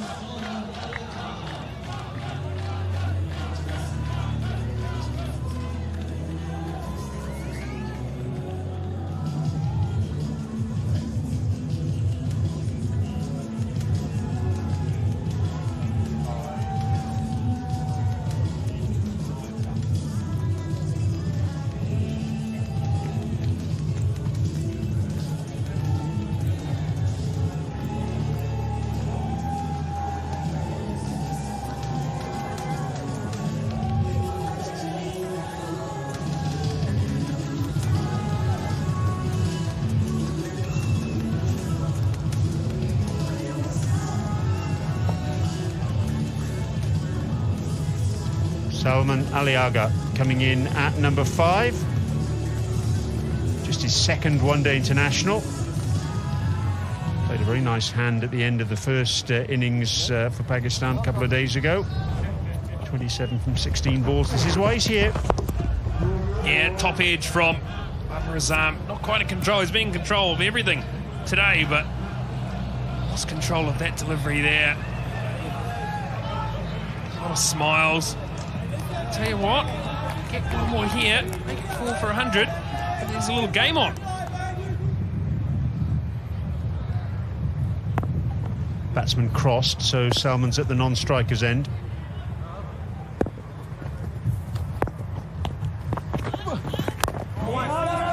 Logie. Again, just think about a missed opportunity with that Scott Edwards stumping.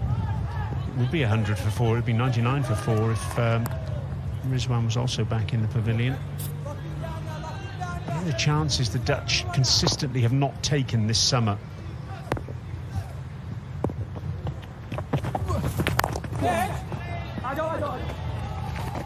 Misfield by O'Dowd in the covers, and that's the Pakistan 100.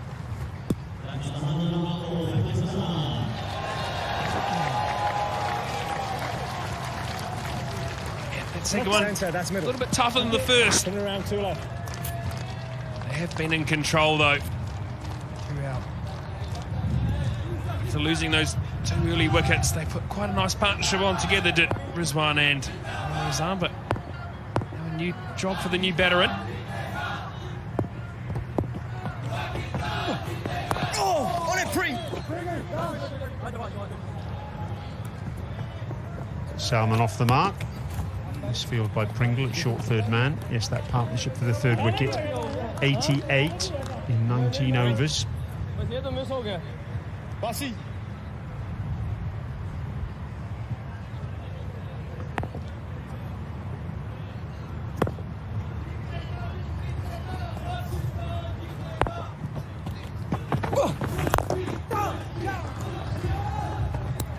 Rizwan will keep the strike.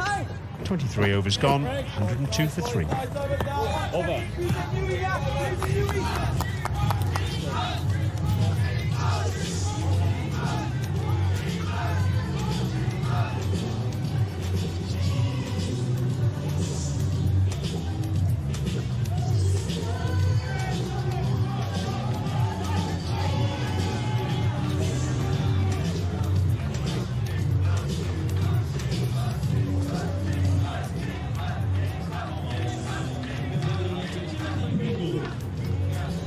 Pakistan just another 85 more runs to win. A few clouds up above.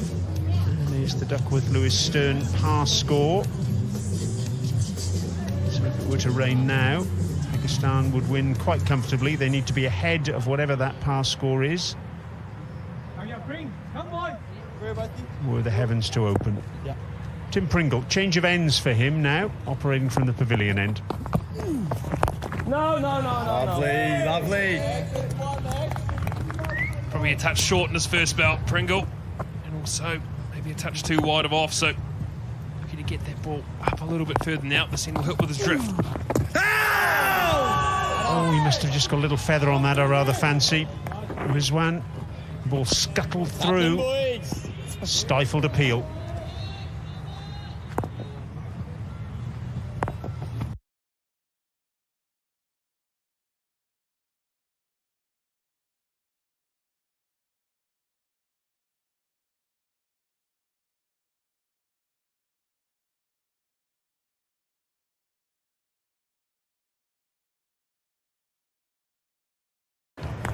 A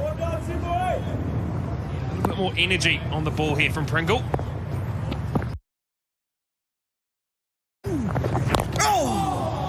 Again, just keeping a little lower, just bowling it hard into the surface, taking advantage of any variations that are on offer. Big shout for LBW again. Pringle absolutely certain. And Edwards says straight away, we'll go upstairs.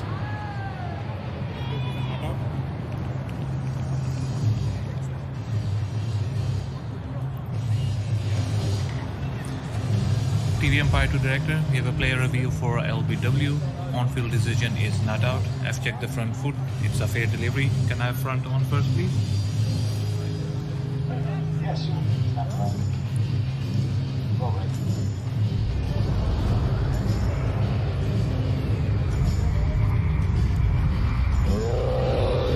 Looks close to the bat. I just want to have Ultrage to confirm if there was bat or no bat.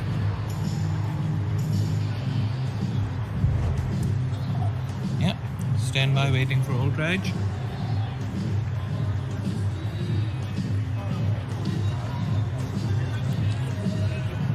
Stand by.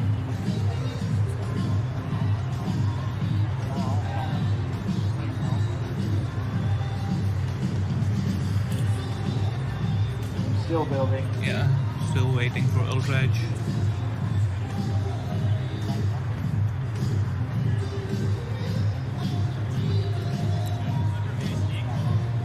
Still waiting for Ultrage.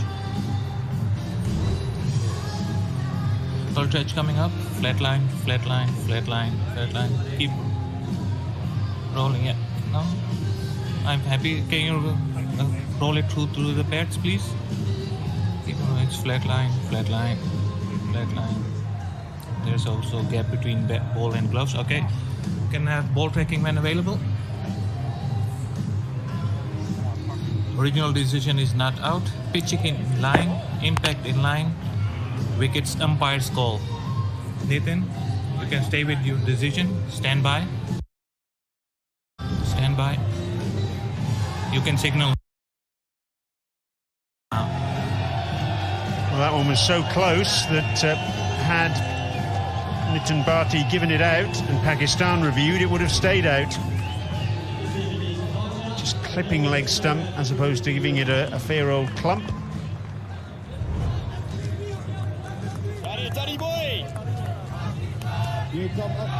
End of 24, 102 for 3.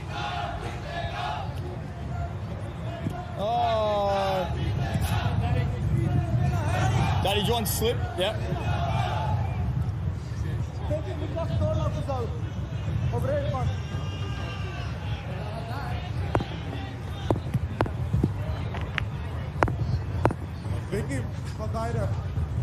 Slip in position now.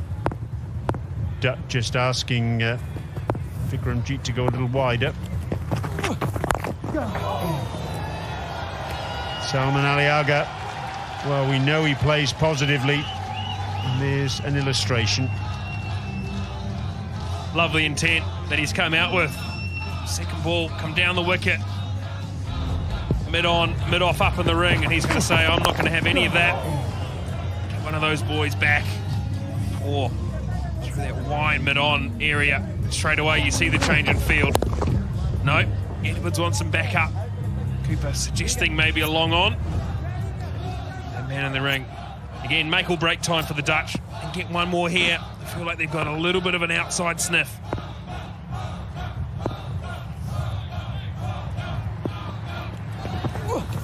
Lovely, Daddy.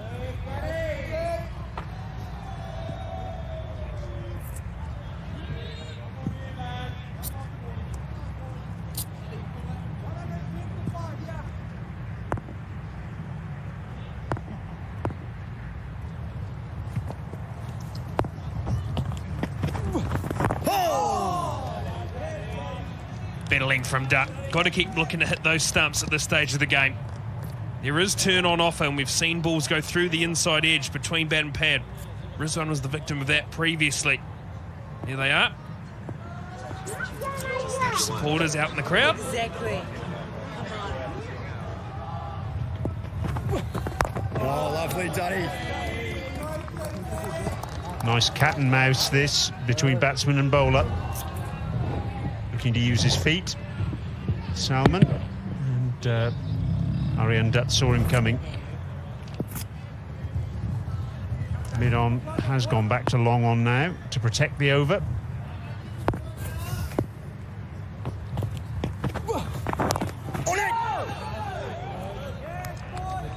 Lovely, Vivi. It's very good. Treat. Gonna catch you, Pring. Very good. It's really good. Doesn't look a bit like his image on the tin there, does he? That's pretty tall and orange to me. Not sure about the moustache though.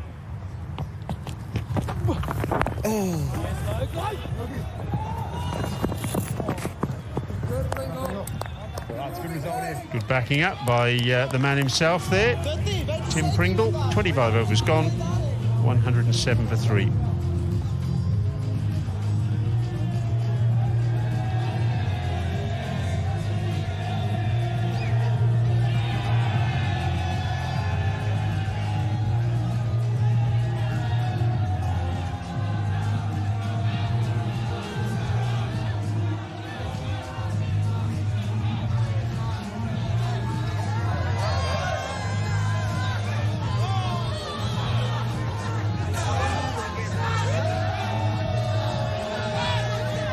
Once again, it's a case of what might have been for the Netherlands, because at the same stage, they were 117 for 3, the halfway stage of their innings, before they collapsed unceremoniously.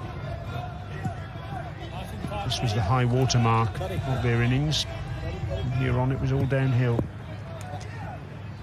Slip in, and so too 6 men in the ring. No. You, Daddy, right? Lovely, Daddy. That's wide, Jack. That's wide.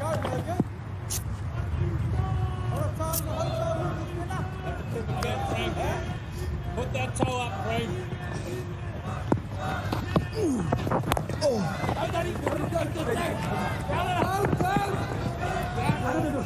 Good running. Very good running.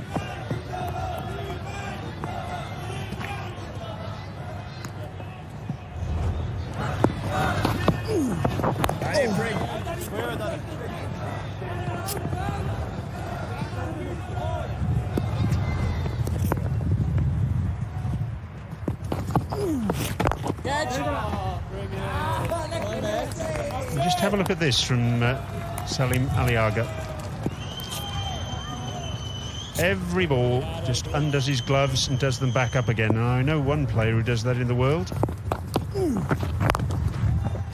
David Warner.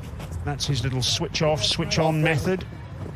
So Salim Aliaga learning from the best, or among the best anyway. Yeah. Now he's doing it with his pads as well. Hate it as much as you do. Plenty of idiosyncrasies with batters, isn't there, for sure? It's how they get to the top. It's these little things that get them focused.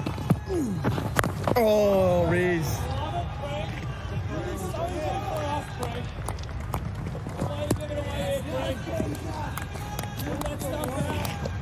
It's just not happening for Tim Pringle today.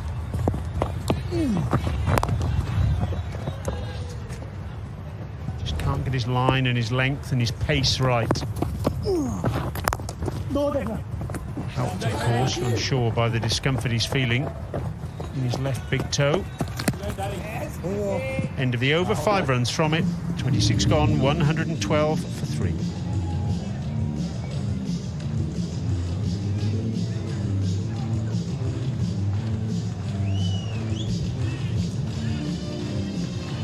It's a different type of pressure for a bowler in this situation, especially a young bowler. Used pitch, the expectation is that you'll be able to bowl the opposition out, but it doesn't always work that way, does it?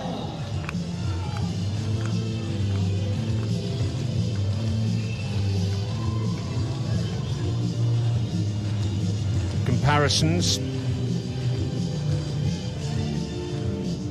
Bear in mind, of course, Dutch will have bowled out with almost 6 overs in hand. Disconsolate figure there on the boundary, Tim Pringle. Yeah, a man that wears his heart on his sleeve for sure. Tim Pringle, and he's a man that works very, very hard on his game, so he'll be gutted with his performance over the last couple of days.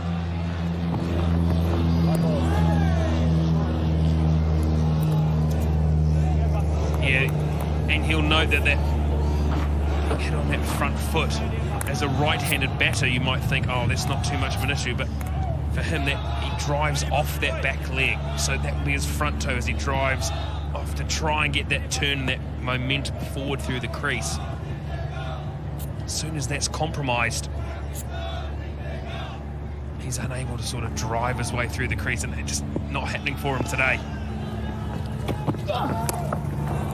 That's beautiful from Salman Aliaga. And it's Pringle who has to do the work, third man, and as well too.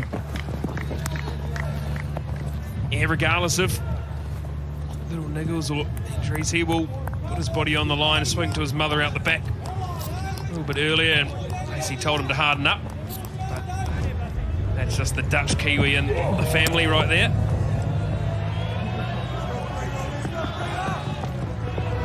Has been very good for the Dutch since coming in, Peter Saylor. Again, an illustration of the lack of pace in this surface. Salman able to pull off the front foot with a great deal of comfort.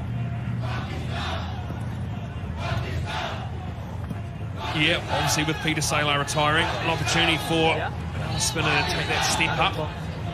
Pringle getting that opportunity first and foremost. Clayton Floyd, another one, and around the squad.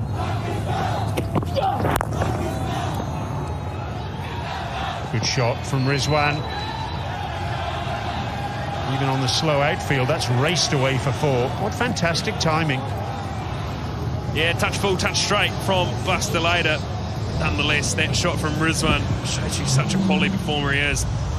Half volley, but the presentation of his full face, just be able to whip through his wrist at the last moment, allowing that ball to go wide of mid-on and straight enough to pass mid-wicket. This outfield has quickened up this afternoon, so that will obviously race away for 4.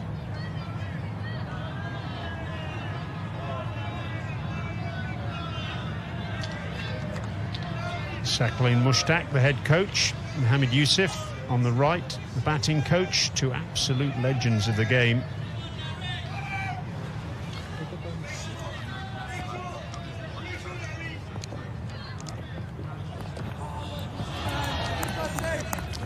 Mohammed Yusuf, of course, holds the record for most runs in a calendar year in Test history. 2006, he got 1,788 runs in 11 Test matches. Quite incredible. What a player. And Sakleen, of course, one of the instigators of the Dusra.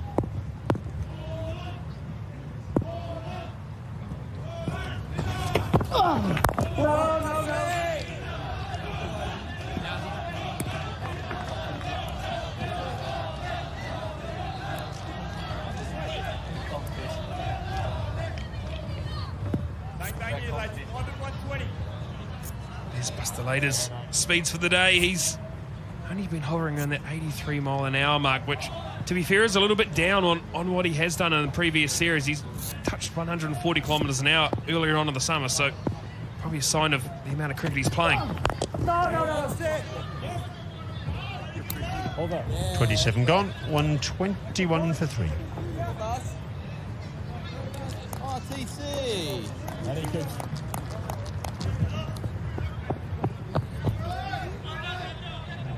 After 27 overs, 121 for 3.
Pakistan just 66 runs away from getting their hands on the trophy.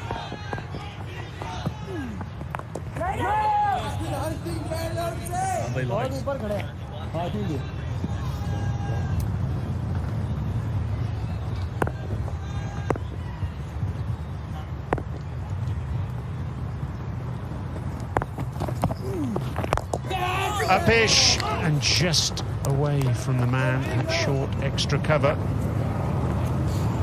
Logan van Beek.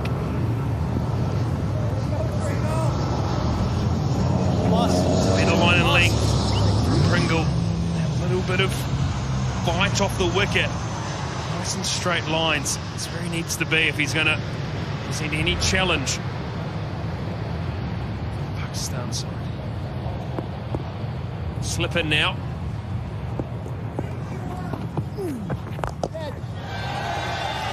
Use of the feet by Salman, and all the way for 6. He's in a hurry. It kept that mid-on up, Salman, and he was looking for it in the last over, but with Pringle's lengths couldn't quite get it down the ground. Pringle's now over-pitched one just slightly to him, and that's beautiful use of the feet, an extension of his hands to get that ball over wide long on for 6.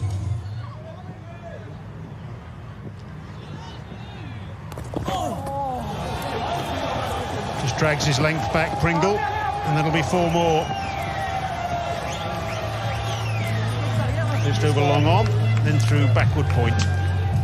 High quality batting from Salman Aliaga.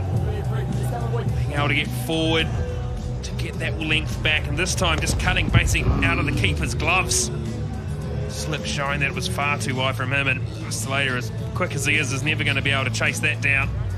10 off the last 2 balls. Salman Aliaga in a hurry. Idea नहीं होता मुझे अच्छा ठीक है इन 2 सिंगलों पे दाढ़ी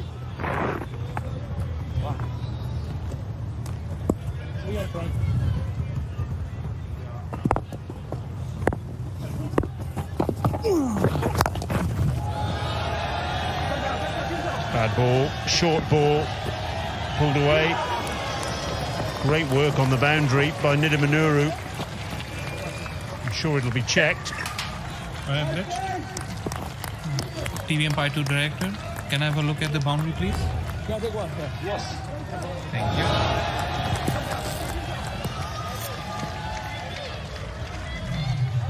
This one's done.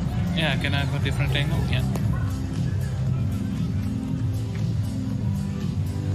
Just slow it down. Yeah, freeze it. Now, can you move it back, please? Couple of frames. Yeah, the ball hasn't touched the boundary as yet. Yeah, freeze it. Yeah. Keep moving forward now. Yeah, he has released the ball and keep on rolling, keep on rolling. Yeah, satisfied. No boundary. Runs, runs, runs. Terrific work from Nidamanuru.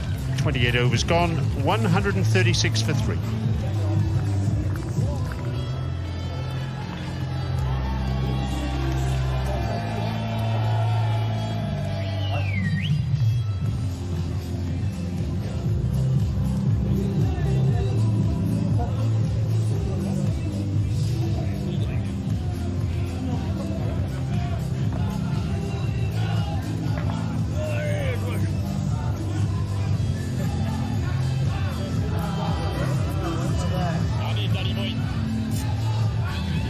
More required for Pakistan.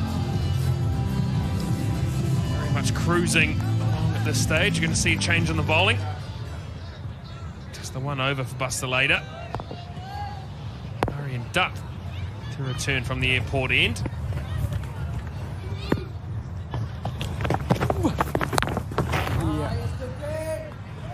Come on, Dutt. Wait a minute, Daddy. Come on. Clouding over here at Rotterdam. It's sort of starting to pack in a little bit. Don't think there's any chance of rain, but just cooling off a little, which is quite nice up here in the commentary box.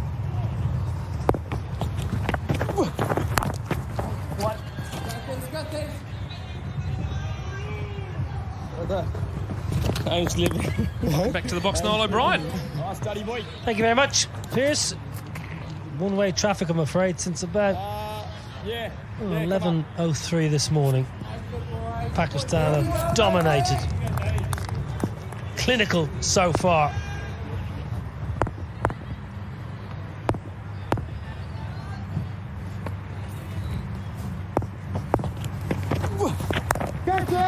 In the air, swept away, but he finds the gap.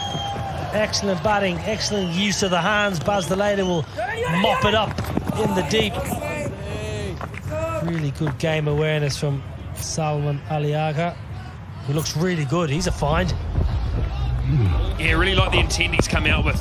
He's looked to be positive. He's looking to take on the positive option, but off for the off spinner. And I wouldn't be surprised if he looks to go inside out over that fielder.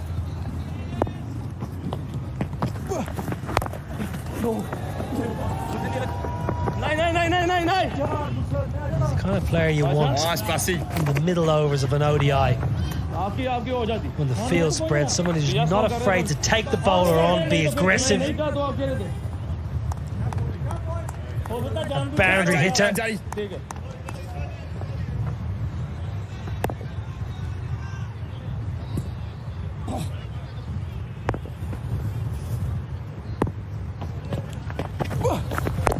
Well, Mohammad Rizwan just milking it. I think he set a stall out just to bat the innings, be there at the end.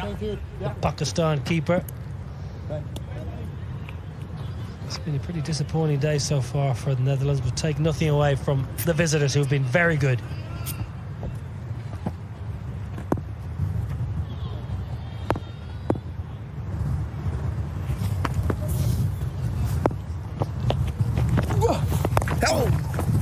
Touch, lovely, lovely touch. It might not be the fastest outfit, but it should have enough. It does. Salman Aliaga going through the gears nicely. 29 ball, 145 for 3.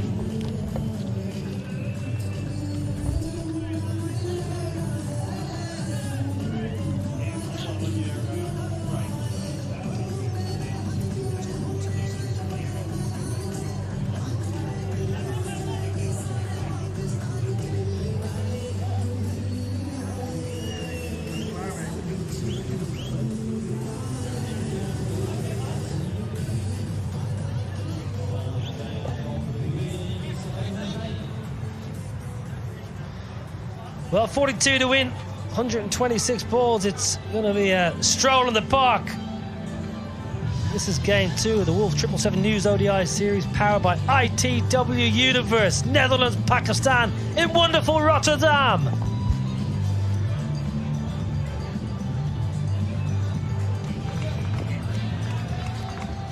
Logan van Beek has been expensive in the series to date.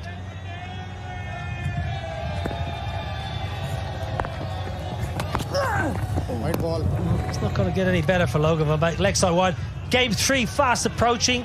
What will Netherlands do between game 2 and 3? And may we see changes for the third and final ODI?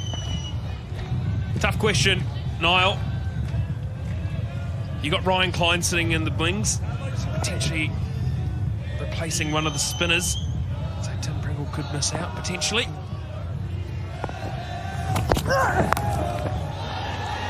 Carved away, slapped away even.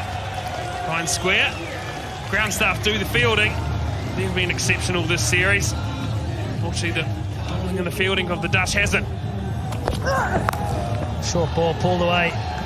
Any keeper loves it. Square the wicket. All keepers like playing square the wicket, whether it's against pace or spin. Mohammad Rizwan, who's been a little bit light of runs, closing in on a half century.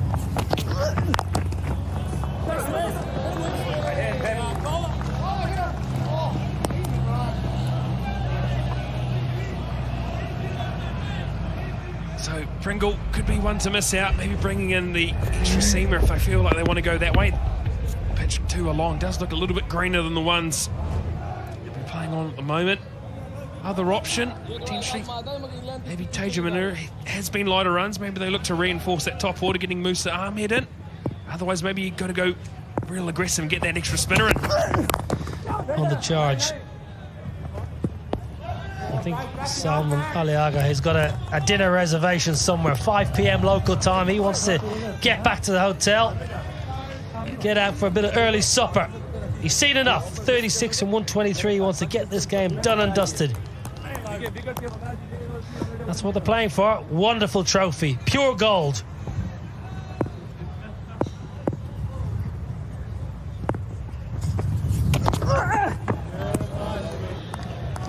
We're going back to what will the Netherlands be looking to do between game 2 and 3. Today hasn't gone according to plan. They've bowled first and they've batted first. What will captain and coach be saying in between these games? A couple of days preparation. What will the talk and the plans be? I think about the conversation that they will have had, which was around wanting to bat first and put a score on the board. Well, you can't afford to lose 3 wickets up front and then 3 through the middle like that. So I think a big conversation for the batters. They'll look about how can we score off the spinners better. No, you brought that question to me in the first innings, and you talked about the fact of facing left-arm spin. It's something that, again, in associate cricket that you face a lot of. But the inability to be able to score off them has been quite difficult. So that will be a conversation to be had. Do they look to rejig the batting, or do they look to get Edwards higher up? Has been the batter in form in this format. Could be another point for them.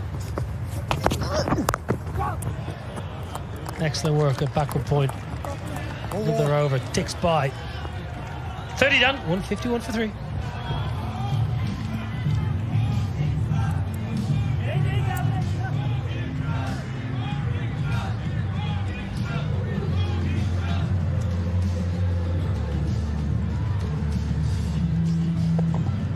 Stay with it, keep the energy up, yeah?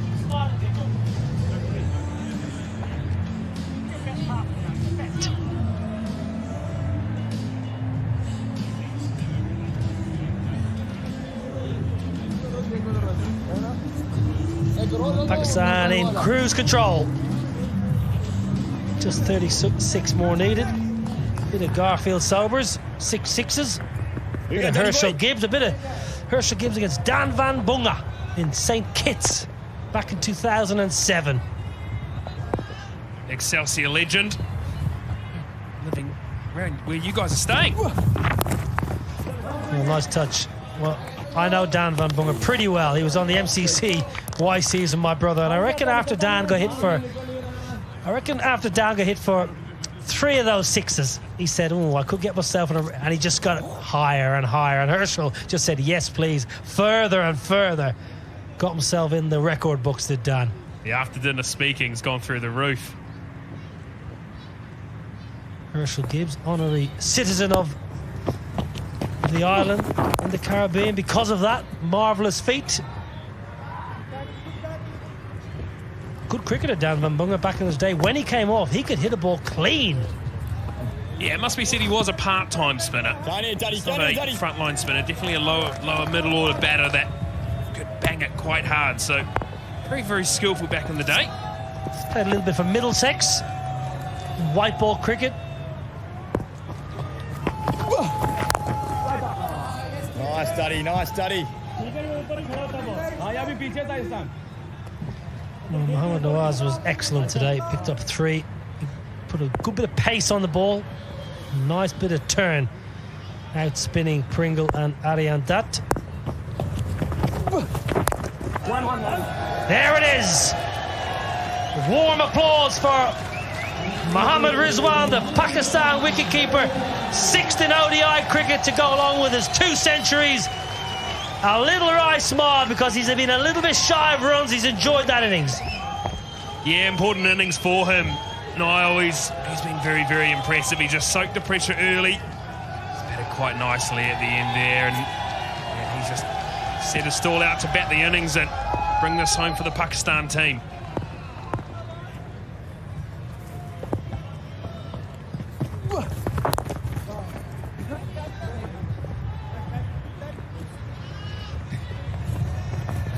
Yeah, nice innings. Under no real pressure.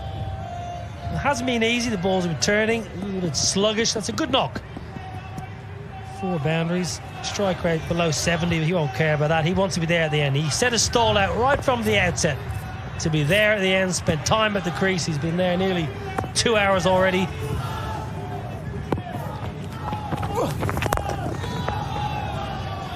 Well, this is very easy for Pakistan now. 5 off the over, 156 for 3. Over.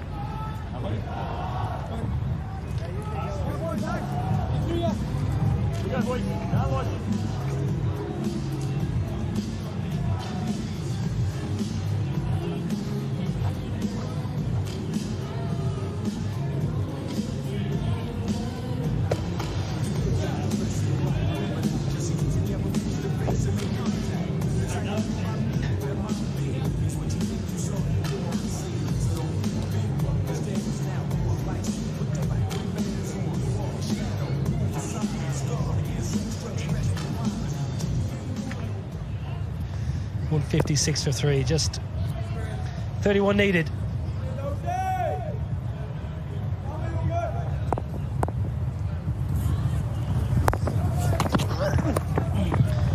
Swatted away, fine. Well, the end is in sight here. Logan Van Beek, he's leaking boundaries, and Rizwan's loving his work.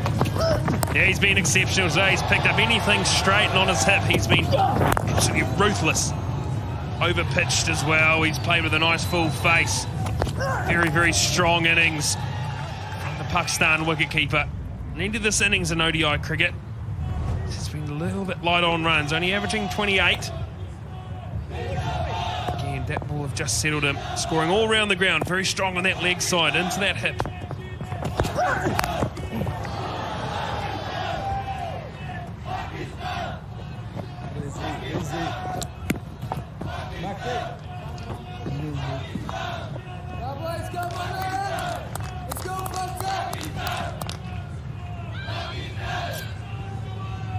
Strong all round the ground, but especially that leg side, that fine leg to deep mid-wicket region. He's picked anything up off a length and absolutely hammered it with disdain.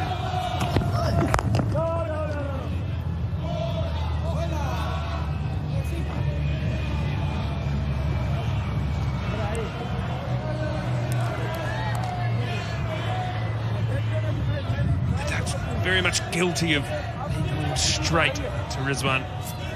Good idea to bring the stumps into play, but they've probably overcompensated and too straight too often.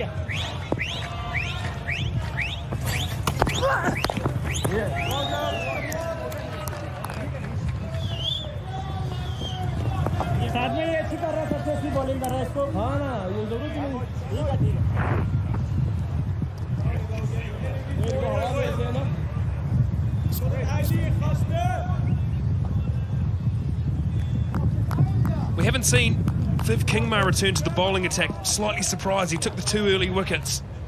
I'd have liked to see him get another go.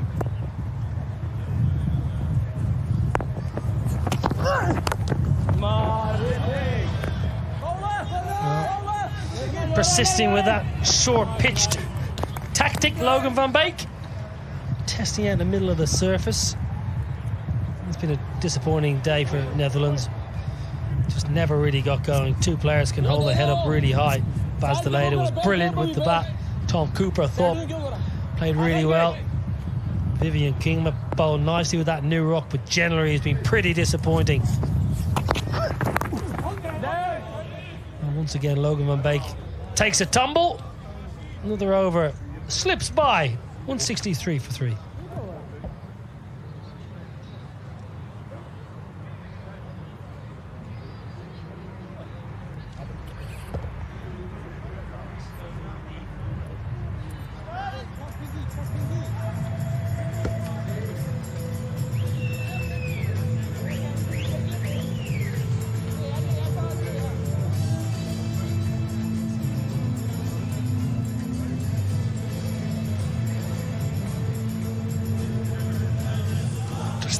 Just the 2 successful bowlers for the Netherlands. Murray and Dutt, 1 for 37, and Viv Kingma, who, like I say, very surprised to not see him come back. You'd assume there's a little bit of an issue there, but he has fielded the whole time. He's got 2 for 16 from his 4, and looked very threatening early, Niall. Yeah, Viv Kingma bowled nicely. Bowled good control, got decent bit of shape. Good atmosphere here. I tell you what, the game might be coming to a conclusion, but the fans that want to leave, they are enjoying it in the stands.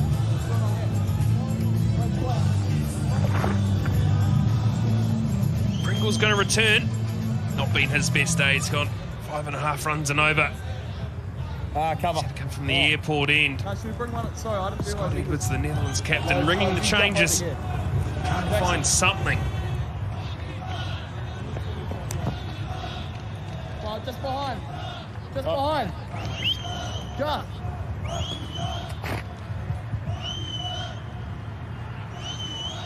Sorry. Low.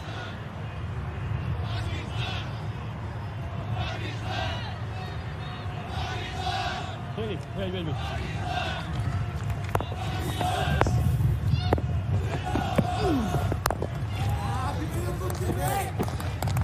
So now we talk about Netherlands, but we look towards Pakistan. Will they be looking to rest people? Will they be looking to sit guys out? Is there anything that they need to change heading into the next game? Slog swept. It's gone high. Is it going to go away for 4? Yes, it is. 1 bouncing into the rope. Beautiful slog sweep there from Rizwan. He thinks that they're not far away and it's time to get this show on the road. Well, one of his go-to areas, doesn't get it out of the screws, is toe of the bat, but the commitment is there, and he's been out there over just shy of 2 hours now, so he's seeing the ball pretty well. It's a fairly safe shot. All you need is half a bat. Have a look at the boundary.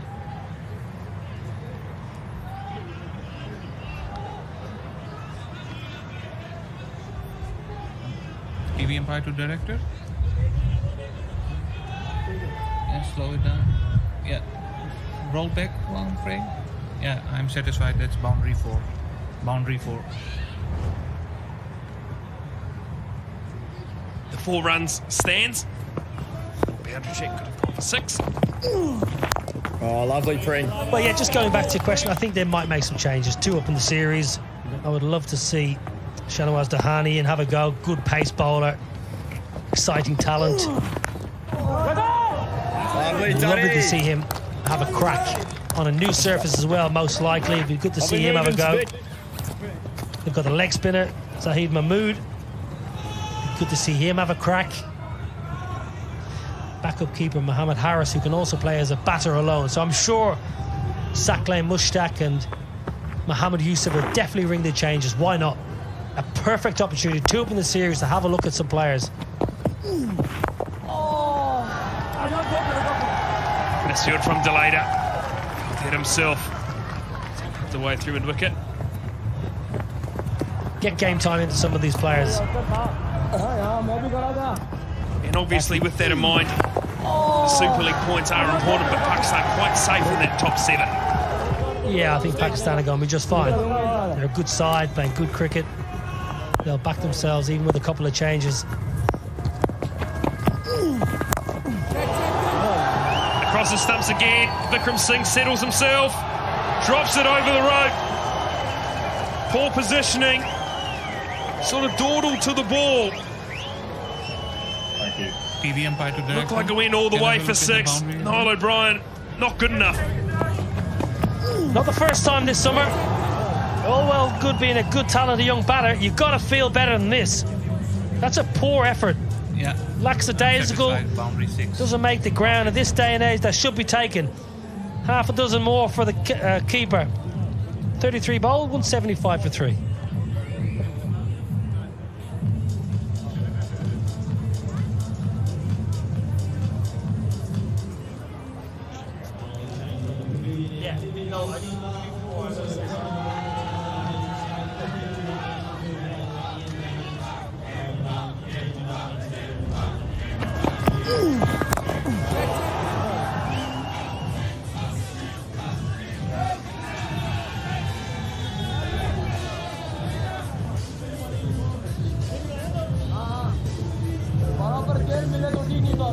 Where's he been?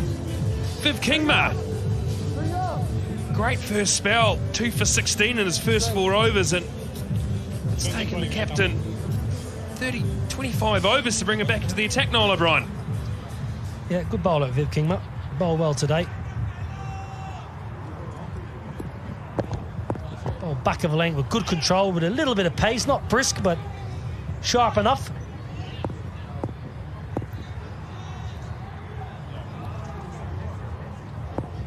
Be looking to add to those 2 wickets. Try and get something consolation. Salman going to have none of it though. Beautiful shot over wide, long off. Shariz Ahmed missing out today. He does the fielding on the rope. Pakistan with an 8 now. Well, it's like taking candy from a baby. Full and pretty to watch as a batter. You say, oh, I'll have a bit of that. Shuffle down. Medium pace, he's not going to hurt me, he's not going to cause me any concern. Bottom hand just lifts it over the top.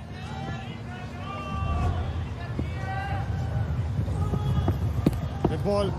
We just talk about the Pakistan options and Abdullah Shafiq as well. Excellent, excellent batter. 2 test centuries to his name, 1 against Australia, 1 against Sri Lanka very recently. Excellent bat, so I'm sure we'll have a look at some of these guys we haven't seen in the first 2 games. That's the man I want. I want Dahani in this game for the game 3. Great bowler, great character. Good pace, skillful.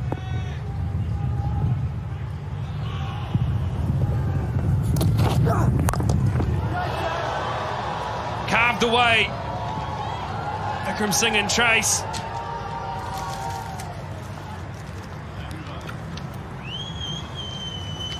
See that Team Pakistan have had enough of the nurdling around.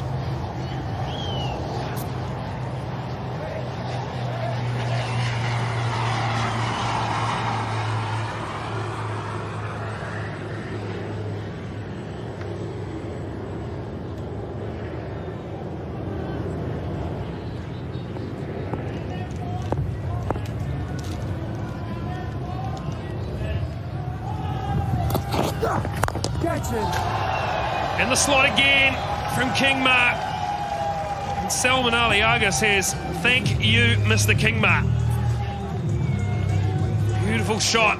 Over wide, long off once more. Just an extension of the hand, and this pitch is played quite nicely in the second innings, Brian Murgatroyd.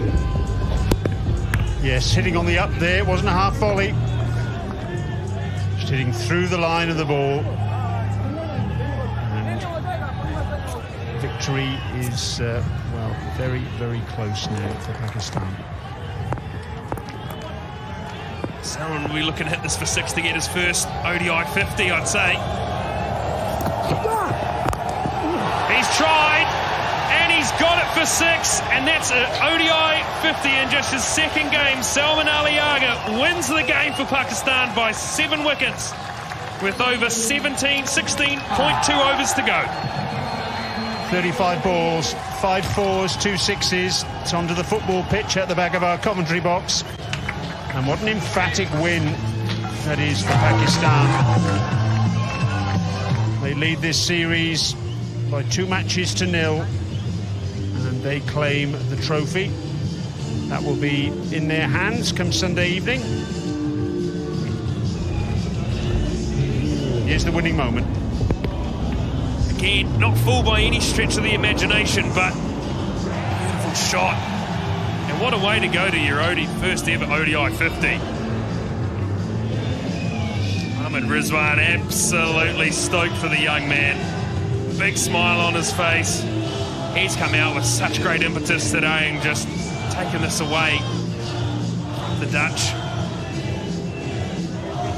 You can hear the crowd are absolutely jubilant here at Hazelweg. We're set for an even bigger crowd on Sunday. Final match of the series. These two coming off. Mohammad Rizwan and Salman Aliaga having added 92 unbroken for that 4th wicket in just 70 deliveries.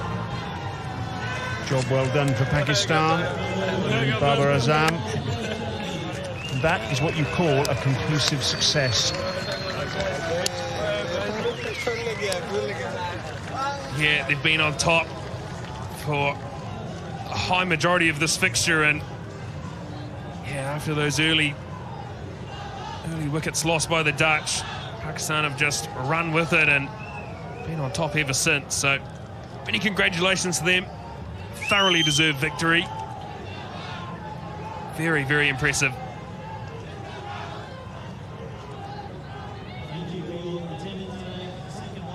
A couple of early dismissals. Kingma was on fire, got 2 in the over. And a very, very solid partnership between Babar Azam and Mohammad Rizwan. Took the ball very deep. And then Mohammad Salman came in and just added that impetus to get them over the line. 191 for 3.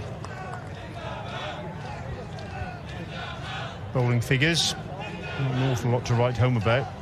Viv Kingma finished up with 2 for 32. His last 4 deliveries went for 16 after a pretty useful opening spell. Aryan Dutt, even though he opened the bowling, wasn't all that effective, but his second spell was certainly better, and he got the wicket of Babar Azam as a result. And no success at all for Logan van Beek, who really struggled today, as he did on Tuesday. Also Tim Pringle and Baz de Leede. All the bowlers put to the sword, really, and comfortable enough for Pakistan at the end.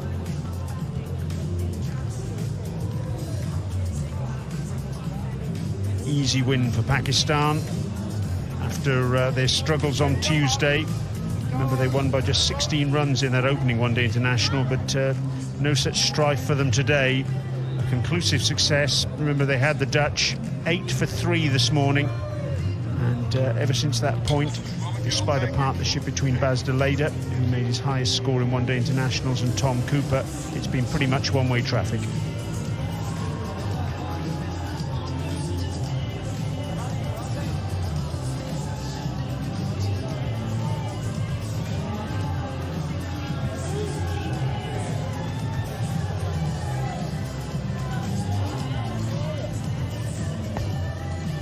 Well, the Netherlands' 100th one-day international, and not one to be remembered all that fondly. No, and that interim head coach Ryan Cook, who have plenty to ponder over the next couple of days. Combinations-wise, what they want to do in terms of their side. Plain and simple, they just have to be better. Let's have a look at the highlights of that Pakistan innings. Viv Kingma striking twice in his second over. First of all, getting rid of Fakhar Zaman, Tuesday's centurion, for 3, and Imam ul Haq for 6. But that brought together Babar Azam, the captain, and Mohammad Rizwan, and they put together a very nice partnership indeed. 88 they added, and the only alarm really was when Rizwan should have been stumped. In the end, Babar was dismissed. That was 99 for 3. That was the mis-stumping of Rizwan. Maybe it would have been a different story had that stumping been accepted, but it wasn't. And Salman Ali Agha, well, he really went to town. Mohammad Rizwan, lovely half-century for him too. And, well, you have to say they put the Dutch out of their misery very, very quickly at the back end of this match. Shots all round the wicket, and very entertaining for this good crowd. Yeah, beautifully batted. Salman Ali Agha in that final over really took to King Ma. It was the winning moment, and also the way that he got to 50. Big smiles for Pakistan. Job done. 2-0 series victory. We've got one more game to go on Sunday.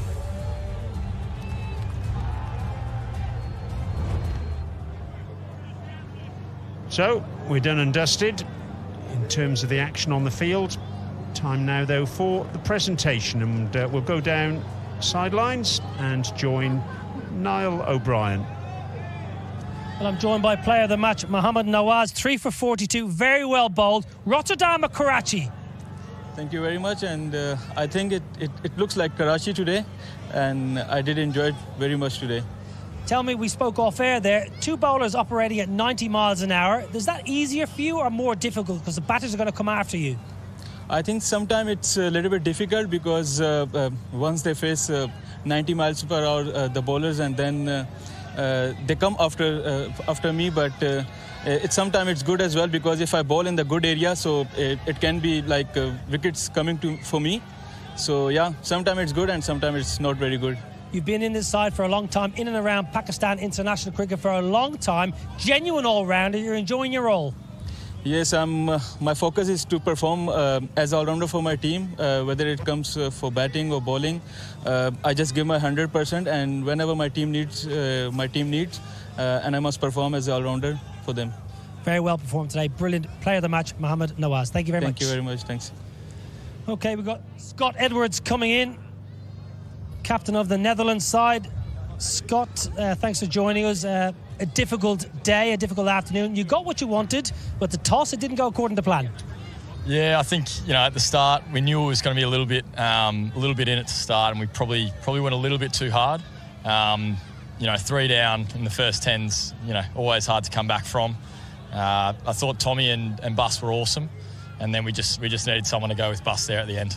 What was the communication like throughout that early and middle stage? What was the target? Readjusting all the time, I guess. What were you hoping to get?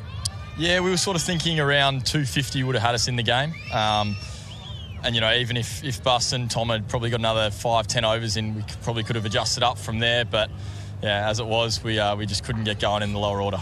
You would have faced a lot of left-arm spin, finger spin in your career, and the Netherlands team himself.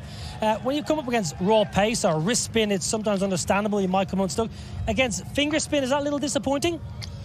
A little bit. I think this wicket does play well for finger spinners, and he was getting quite a bit out of the surface. So, yeah, it's disappointing to probably hand a few wickets away throughout the innings. So, yeah.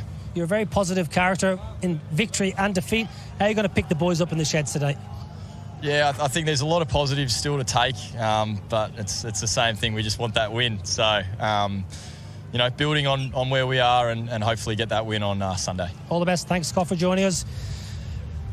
Victorious captain with a big smile on his face. Another half-century. Babar Azam, thanks for joining. 2 from 2. Series win. Well done. Your thoughts on today's performance? Bismillahirrahmanirrahim. Yes, we have a good start with the fast bowling, and early on a little bit moisture on them. Then credit to fast bowlers.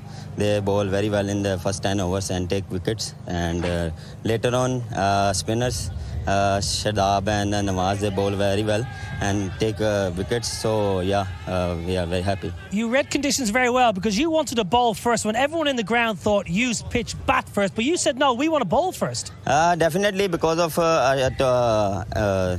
in the morning they have a moisture on it, and that's why I told you I'm bowling first because of a different type of pitch. Because of yesterday they have all cover of that wicket, so that's why I'm bowling first. But credit to fast bowlers and spinners. Salman Ali Agha played really well. Only his second game, comes out, hits the ball clean out of the middle. Is he a perfect number 5 in international cricket?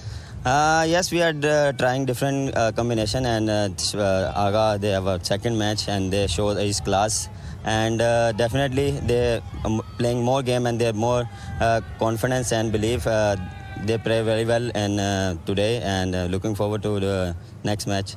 Very well played today with the Selfridge bat, and your team victorious, 2-0 up in the series. Well done, Babar Azam. Thank you, see you. So there's the trophy, which Pakistan will get their hands on Sunday.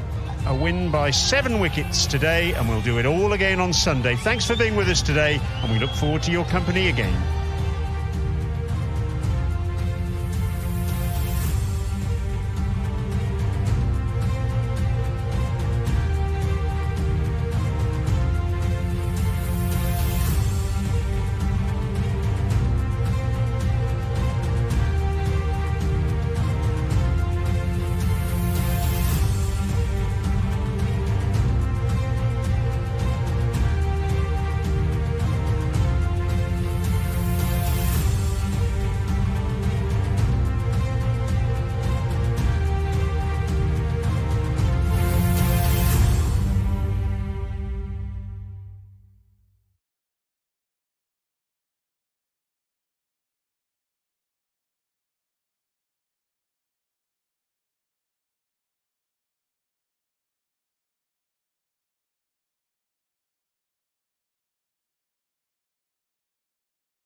Bowlers, they bowl very well in the first 10 overs and take wickets. And later on, spinners, Shadab and Nawaz, they bowl very well and take wickets. So, yeah, we are very happy. You read conditions very well because you wanted to bowl first when everyone in the ground thought use pitch bat first. But you said, no, we want to bowl first. Definitely because of in the morning they have a moisture on it, and that's why I told you I'm bowling first because of a different type of pitch. Because of yesterday they have all cover of that wicket, so that's why I'm bowling first. But credit to fast bowlers and spinners. Salman Ali Agha.